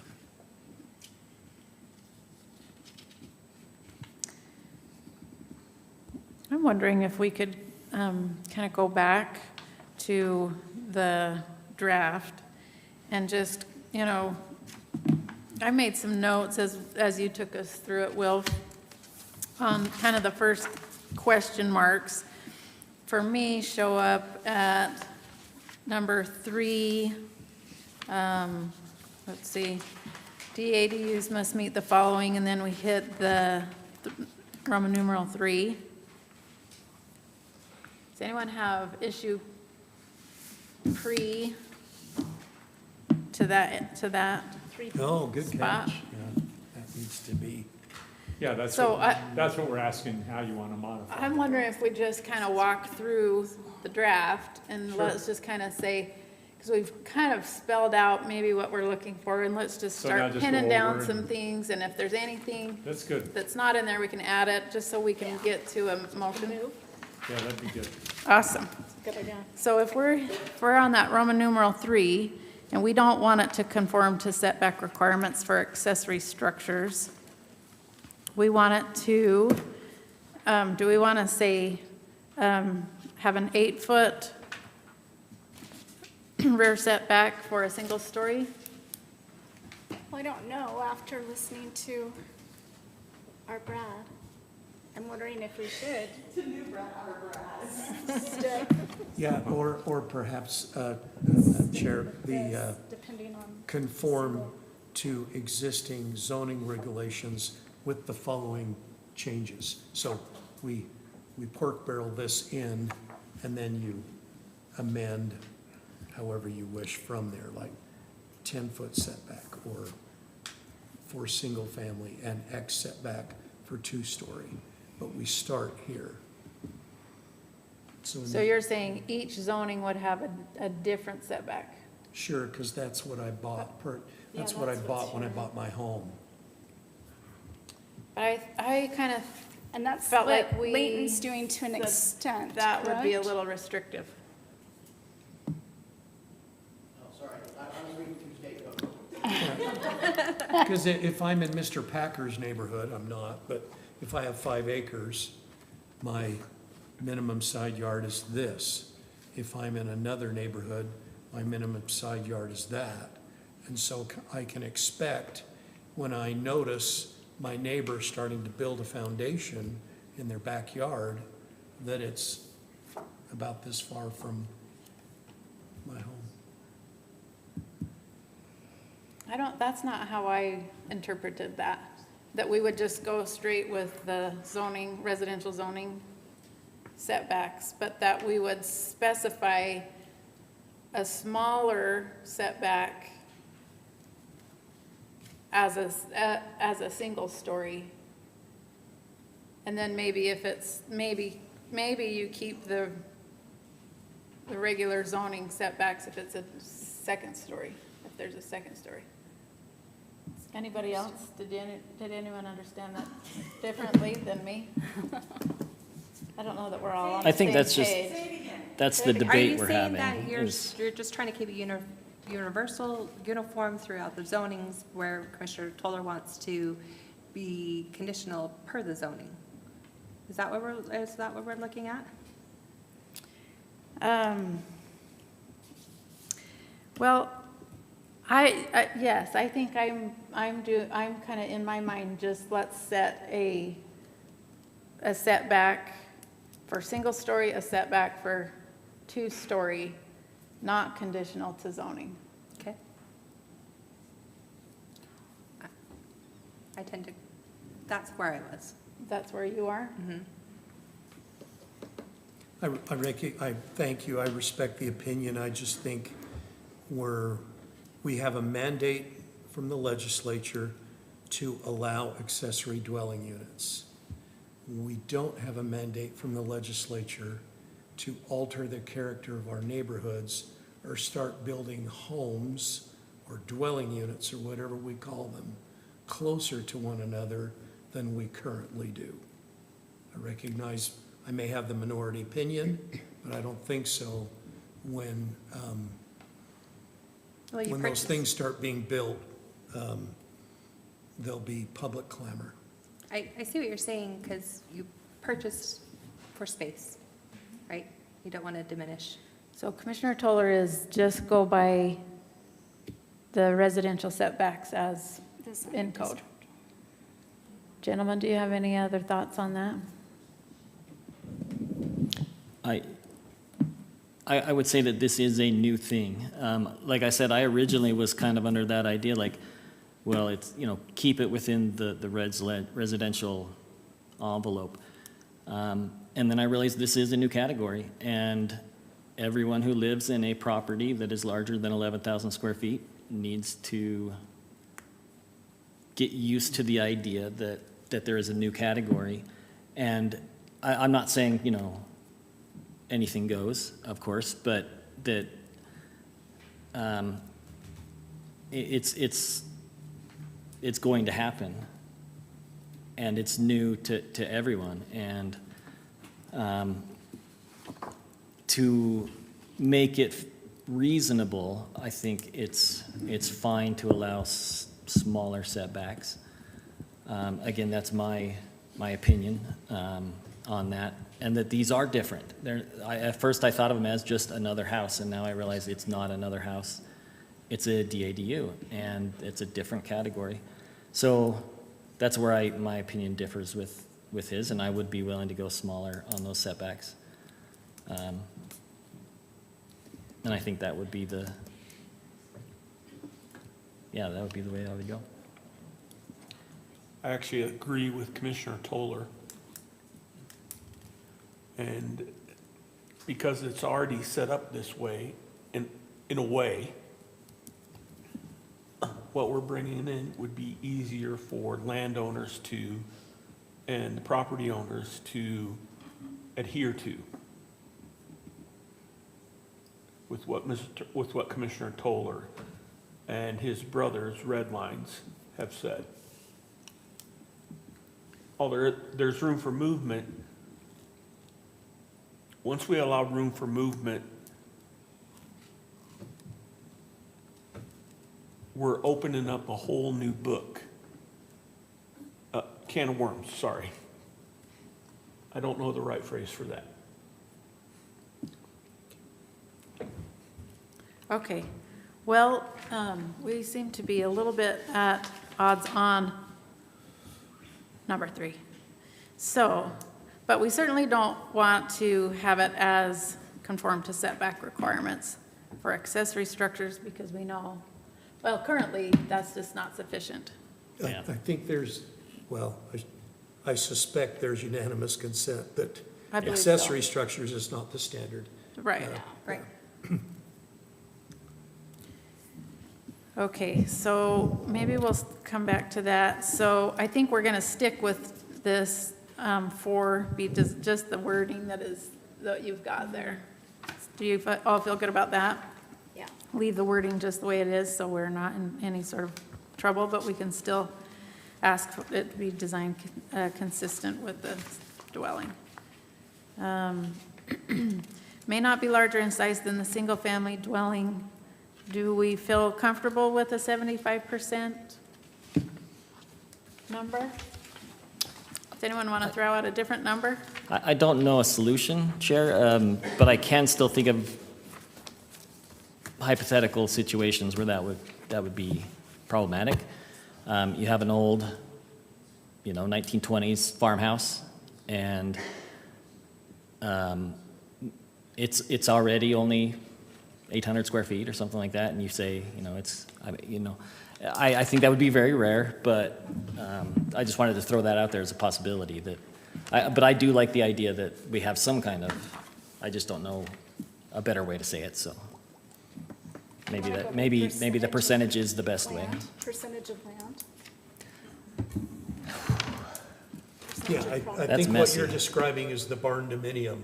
It's bigger than the house. Yeah. But it feels appropriate because it's on 5 acres or Yeah. 3 acres or something. That, I can see that possibility. The main structure becomes the carriage house. Yes. So So what's the I- difference? perhaps. I have no that's- solution, I being just an wanted to mention right? Yeah, hypothetical. perhaps that's one Within I- area where we do rely on the zoning.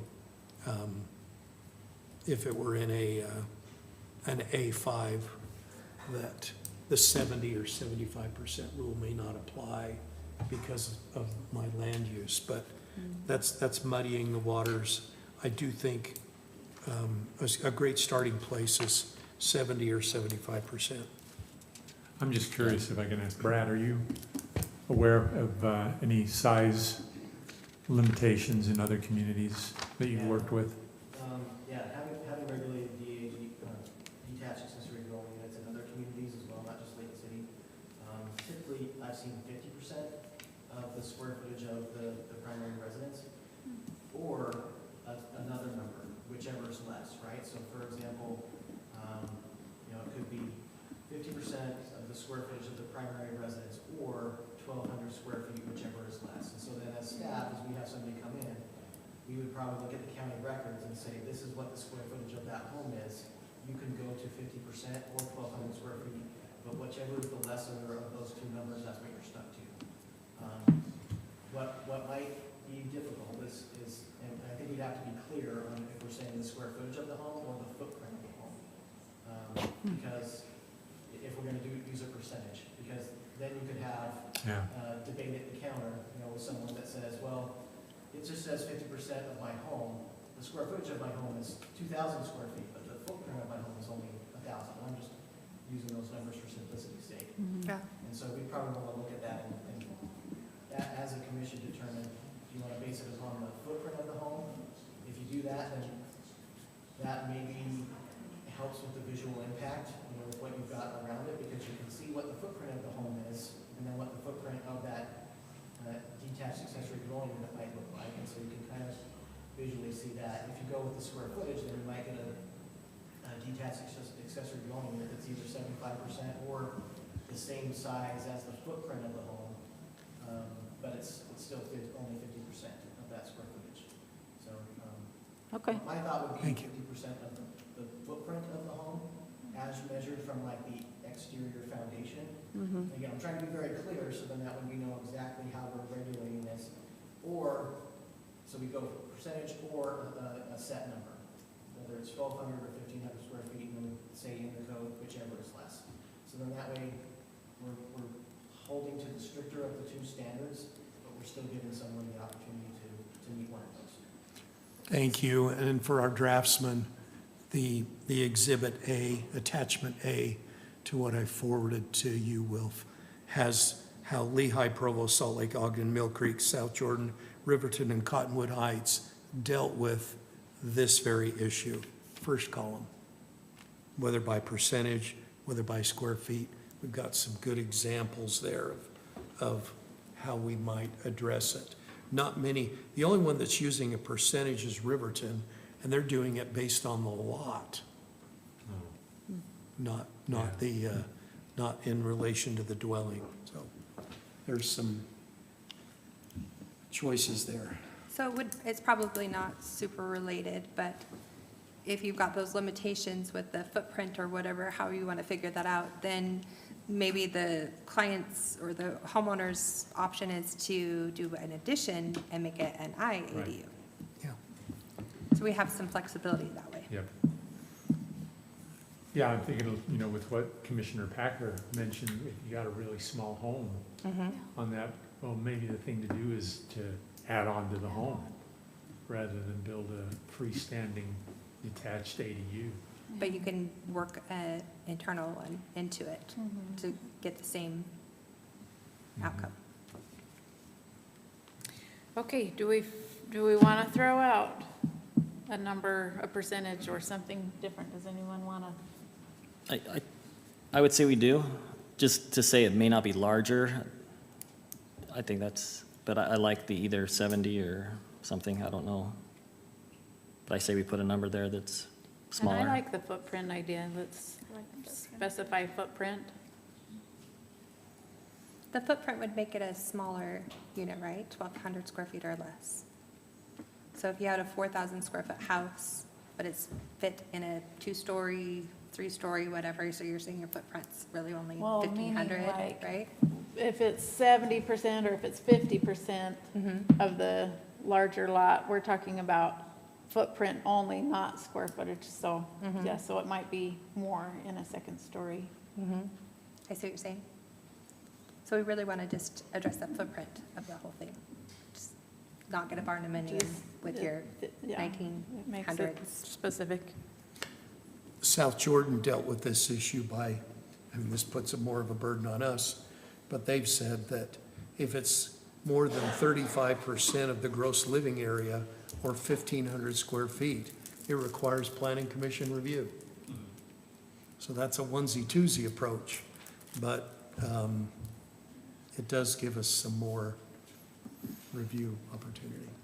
Well, that does limit, if you say a specific, the lesser of the two, for a person who has a big home or a big space to work with.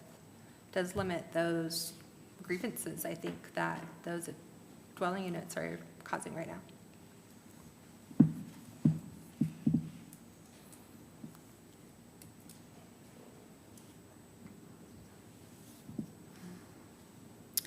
Okay. Yeah, Chair, I would just say, if we can't figure out something we're all happy with, still having something, and the cleaner and simpler it can be, with this first go-around. Because, we have lots of great ideas, but they could be complicated with exceptions and things like that. And since we, Yeah. Looking at a deadline and stuff, So we might recommend, are you saying we might recommend to city council, we want to see between 50 to 75% of the footprint and possibly, a minimum or a maximum of 1,200 square feet.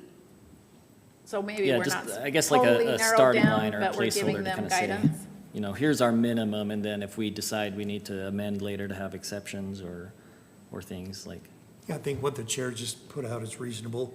Salt Lake City limits it to 1,000 square feet, so 1,200 seems reasonable.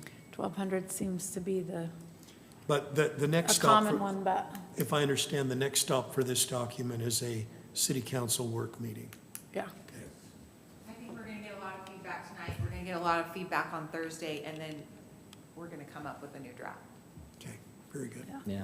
I like the 50% or 1,200 50% or Square- 1,200, of the footprint. Lesser of the two. And you're speaking the footprint of the Footprint. primary dwelling. right. Yeah, great place Okay. to start. Okay, So, we have not something to down. exceed 1,200. Okay. We agreed on something. Okay, and then the next thing that I had question on, and so stop me if we want to hit anything else, is 5A. Do we want to have no more than one IADU or DADU? Do we feel comfortable with that, or do you want to allow both? I'm okay with both. Yeah. As long as it's the Okay. good I'm okay ones. with both if they fit the setbacks. You're okay with both, you're okay with leaving it as is. I'm okay with both. You're okay too with both. Anybody, any other thoughts on allowing that? No more than one would be where I'm at. No more than one?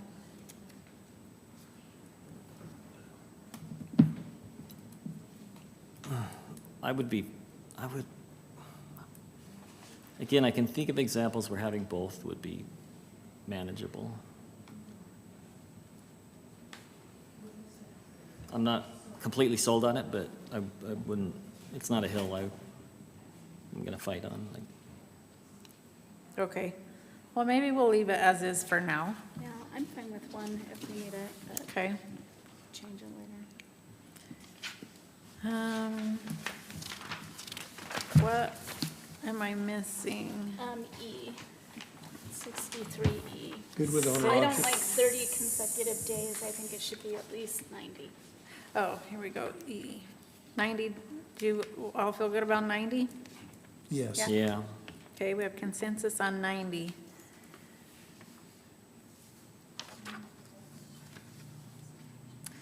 And then I guess we just don't really have, oh, let's see. It's just the 3B2 where we're kind of landing, is that right? Where it has height and lot coverage, and then 3 for the setbacks. Is that kind of our sticky point? Those are sticky points. That I did have one other Did we decide issue. on 3A1? Are we sticking with the 11,000? Oh, 11,000, Or do we right. want to reduce that or leave it? Do you feel okay if we switch it to 10,000 to open up more opportunity? I'd prefer 10,000. Yes. Yeah, the R10, R110? I'm good with that. Okay. Commissioner Toller, I think it was you that said on 5F, I think is what it is, the owner of the lot or parcel must be residing in a single family. That was an issue for you. So can we go Yeah, into that? I don't want to build an auxiliary dwelling unit and move out, and I've created an income property duplex in Yeah. a single-family zone. Not what the legislature intends. We have a recital that I proposed that makes that clear. Whereas the stated purpose of the legislature's accessory dwelling unit is to increase the supply of long-term housing. And that makes clear that, hey, we didn't intend this to be, we're going to build 2 or more, 2 units in a single-family zone and then make them rentals and move on. So that's already in there. It's okay as is. Yeah, Just to isn't keep that him how as the owner the of same the as primary IADUs? residence. Okay. Yeah. I just wanted to double check that because Thank you. Yeah. okay, so we've got 10,000 square feet. Right. I'm trying. And now we just need setbacks. Setbacks.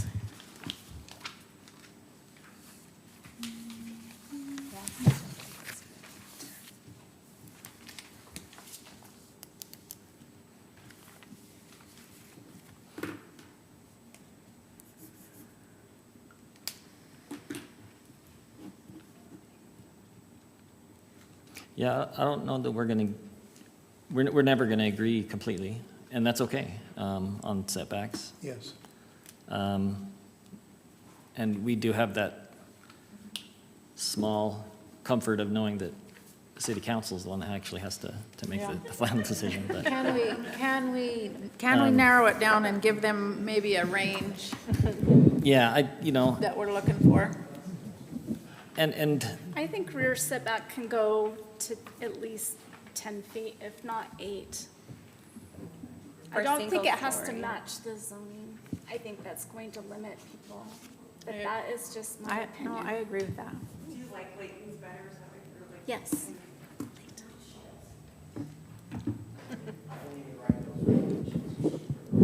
But they're decent, though.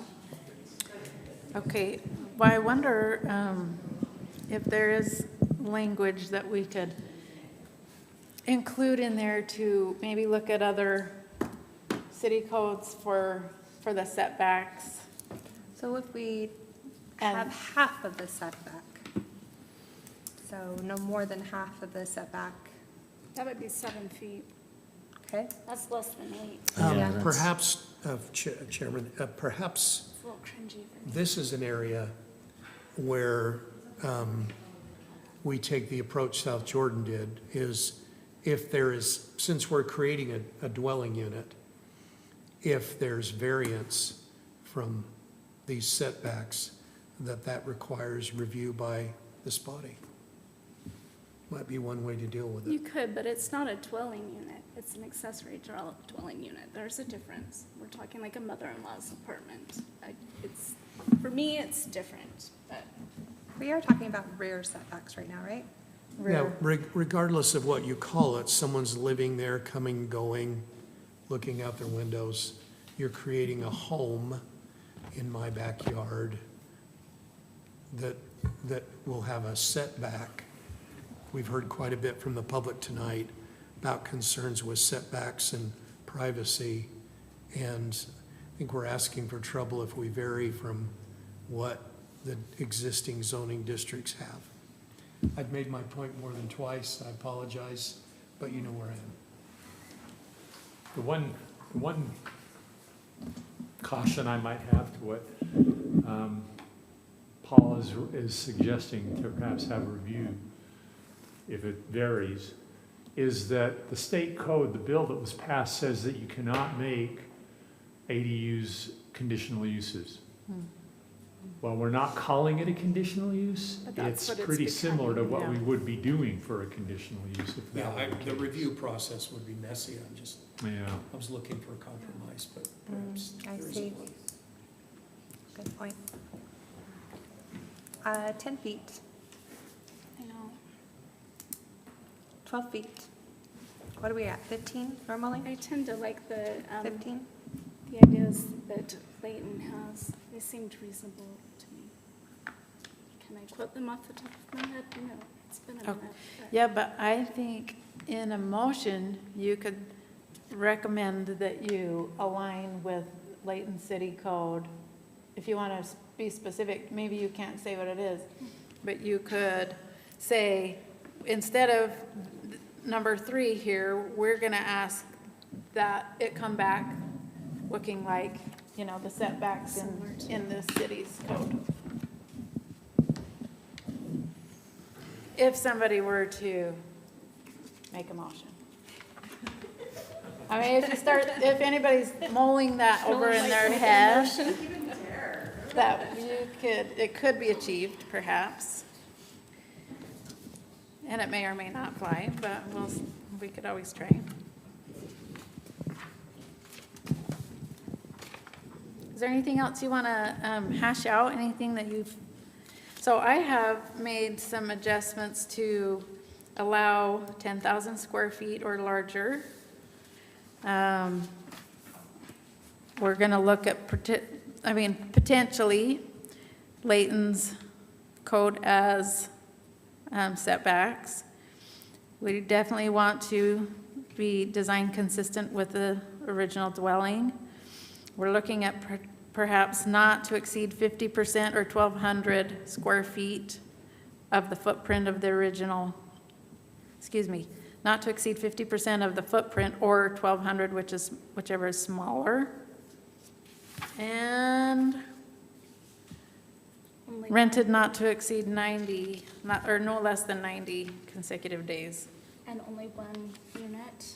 Is that what we decided? Yeah, Yes. one accessory.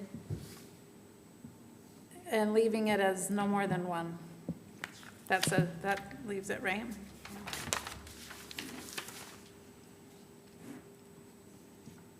And I guess the other thing that we didn't discuss is window placement, so we can or we can't.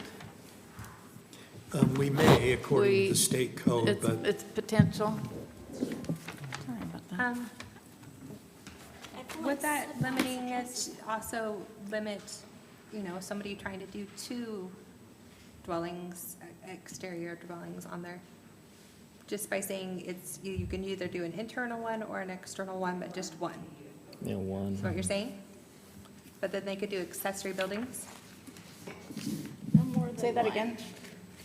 So that How means do they I- can't have both. They can have can't one have Just one ADU. or the other. Yeah, they can't have Of any both, type. but like what if they wanted to make 2 outdoor ADUs? Oh, does that not? Detached ADUs, Specify that. Does that keep it limited there? Yeah, Yeah. no more than one Yeah. of this or one of that. Yeah. Okay. Then one.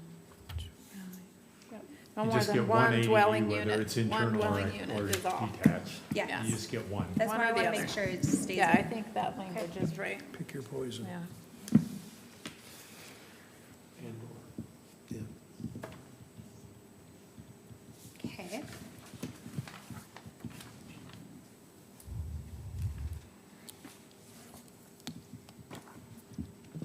Should I attempt a motion? Kind of scared. I mean, this is a big one. It is a This is big one. scary. We're making a But it's not recommendation. a finished product exactly. I mean, Yeah. there's still work to be done. Oh, boy. Okay. Let's see. I I would like to make a motion that we send forth a recommendation of the ordinance as written with the following adjustments. That, do I have to have all of the numbers with it? 3A, the allowance to be 10,000 square feet lots. That we refer to Layton's code for setback requirements, which is 3B. I don't think we need the section number. Thank you. I was about to pass out. Okay. That we also, as written, that the design be consistent with the design of the single-family dwelling, which is as written, that we allow for 50% of the house footprint or 12,000 square feet, whichever is smaller. 1,200. That's a big house. I'm tired. And that renting be for no shorter than 90 days, consecutive days. We have a motion I'll second it. and a second. Okay, we will vote. Commissioner Packer, we'll start with you. Aye. Aye. Aye. Aye. Aye. Aye. Excellent. Okay. Can we write that in the notes? And then we got a round of applause. Yes. Did you get that? Okay. We are going to move to discussion of possible action to review accessory structure code requirements, and I think We absolutely we've need to. discussed. Do we want to go into detail? Do you want to bring Not that up? really. I mean, I think We just need we to just put it on wanted to the make you calendar. aware that we learned through this process that there are some issues there. I mean, we can talk about what those issues are, but we don't need to do that tonight. What we do need from you is a motion to do this, so that it actually goes on the record. To get it on the That- agenda. Right, and that gets it to the point where then we will essentially have 6 months to bring take a look at something. the code and make whatever adjustments. And we've already taken out the link, or we would have if city council were to approve, where we take the link out of the DADUs could be using the same setbacks Oh, as the right. accessory, Yeah, right? yes, Yeah. because you So you we specify. kind of Definitely. eliminate that scare, but we definitely want to get it on the books. Right, So- yeah, I mean, now we want to do this for accessory structures in general. There are some issues there that I think we need to work Not through. dwell, just accessory Barns, structures. 1 foot away. We So- don't want any of that. I would entertain a motion if someone would like to put one forth to make an amendment to that code, See it. To consider, to consider. You already consider making did it, changes but and you could do it amendments to again. the accessory structure provisions in the code. I would like to make a motion. Wow. So that we can eventually go home, that we, at a future meeting, discuss the possible action to review accessory structure code requirements. I second. Commissioner Moore, we'll start with you. Aye. Aye. Aye. Aye. Aye. Aye. Very good. That passes. And everybody take a big, deep breath. We are at other matters. Do we have any other matters? Do we have to approve the We minutes? need to approve the minutes. Oh, did I skip one? Okay. Oh, right. Does anyone want to make a motion to, does anybody review the minutes? I'll make a motion that we approve the minutes from the July 23rd meeting. Second. And we'll vote all together. Aye. Aye. Great. Other matters.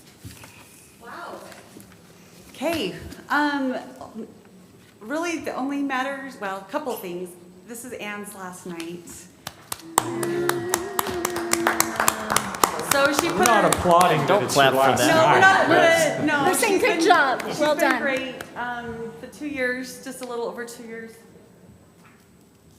I know you're leaving the state, Ann, remind us where. I'm moving to the East Coast, Northern Virginia specifically. Wow. Things are much easier back there. Well, at least for now. Anne's been with us for 2 years, and it's been a delight to have her work next to me. So she'll be great where she's going, and we will work on getting a new employee soon. I'm not sure how long that's going to take, but we're going to find the right one. So just thank her for adjusting and getting to know us Kaysville people, because we love our Kaysville, and she's, I think, learned to love us too. So. And it's such a credit to Anne. Tomorrow is her last day, and she's here tonight. Like, she hasn't checked out for a second. And she's with us to the bitter end, and I just think that shows a lot of professionalism. Yeah, it does. Thank you, Anne. Yeah, so thank you. Good for her. And then, yes, hopefully Brad will be starting with us. I'm pretty sure it's a done deal, so August 31st. I think he did okay tonight. I think he'll be all right. It was kind of like a fourth interview. He didn't know about it. Pretty So- brutal hazing It was process. his audition. Yeah. Yeah, it was just a little bit of hazing. I think he did all right. So on August 31st, he'll be joining our team, and we look forward to having him come be a part of Kaysville City with us. I'm sorry, I'm so emotional. And then we have the APA conference coming up in September, one of these months in the fallish time. I just got to get through August, and then we can talk the rest of the year. So September, if you're interested in going, please, just on the text thread, let me know, just APA thumbs up or whatever, and I'll get you registered. And then the ULUI, I believe, is in October. So I believe if we register for the APA, the more that we have registered, didn't you send me that? That we get a discount, it's a little bit cheaper, the more of us that sign up for that. So if And that's you're local, interested. right? Here. To the Davis Conference Center. Very good. Okay. Pretty good commute, can't beat it, you Yeah. know? Could ride your bike there if you wanted. Wait, you're paying for your hotels? Now you're pushing it. And then, we do have a variance coming on our agenda on the 27th. Do you want to talk just a little bit about that? Nope, we're not Okay. going to talk about it. We're But not- I am going to send out, there's a guidebook on being an appeal authority, because I think that's going to be new for all of us. So I'll send that out tomorrow, and you can kind of read about some training that the Land Use Institute's given on being an appeal authority, so. And you maybe just remind just what you put in the text as far as. Oh, yeah. Basically, yeah, we're not going to talk about it between now and then, because you're acting kind of as a judge. So you want to just base it on the evidence that you hear that night. So try not to talk about it with neighbors or me or anyone. And we'll just. You can talk to me, I have no clue Yeah, what's going or on. Mindy, don't so talk you to can- Mindy. We'll just come and hear the evidence, and then you'll make your decision, and that's And how when we'll is go. that happening?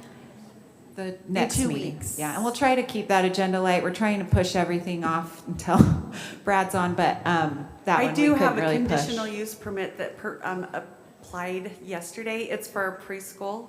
Okay. And then she's wanting to open it for the first, obviously, to start preschool. Yeah, we could get that Throw So it I on. think Throw it on. those are pretty simple, if that's okay, if we put that on the agenda. Yeah, for that absolutely. night. That'll be. All right, you guys, I think that's all from us. If I can add one thing just real quick, I just Oh, thought no, about hold on, this. I have to say something. Oh. You did a good job. Thank you very much for your efforts. Thank you very much. Yes. On looking at the accessory structures ordinance code, by doing this, we talked about how this is a moratorium, not really a moratorium. The issue really becomes, we don't intend to stop things like people putting tough sheds in their backyards and things like that. And yet, by saying we're looking at the accessory structures, it kind of opens the possibility that that might change. I don't know how we give someone that assurance, but I think we want to try to figure out at a staff level, if somebody comes in, they says, I want to put in a tough shed. We tell them, look, we're looking at the ordinance, but we're probably not going to change that part of it, so you're probably okay and going ahead. But that probably makes Katie nervous because she's going to be like, well, what if we do wind up changing it? And then we told them that we weren't going to change it. And, you know, our intent really is to look at bigger accessory structures, but you never know, I guess. Maybe putting it where most of it's gonna take place over the winter, we won't have as many. Yeah. So it's good timing. If we have a winter. Okay, If there's nothing else? you can. Yes, all the motions. All right. Adjourned. Thank you so much. Thank you. Thank you so much. Thanks. Yeah.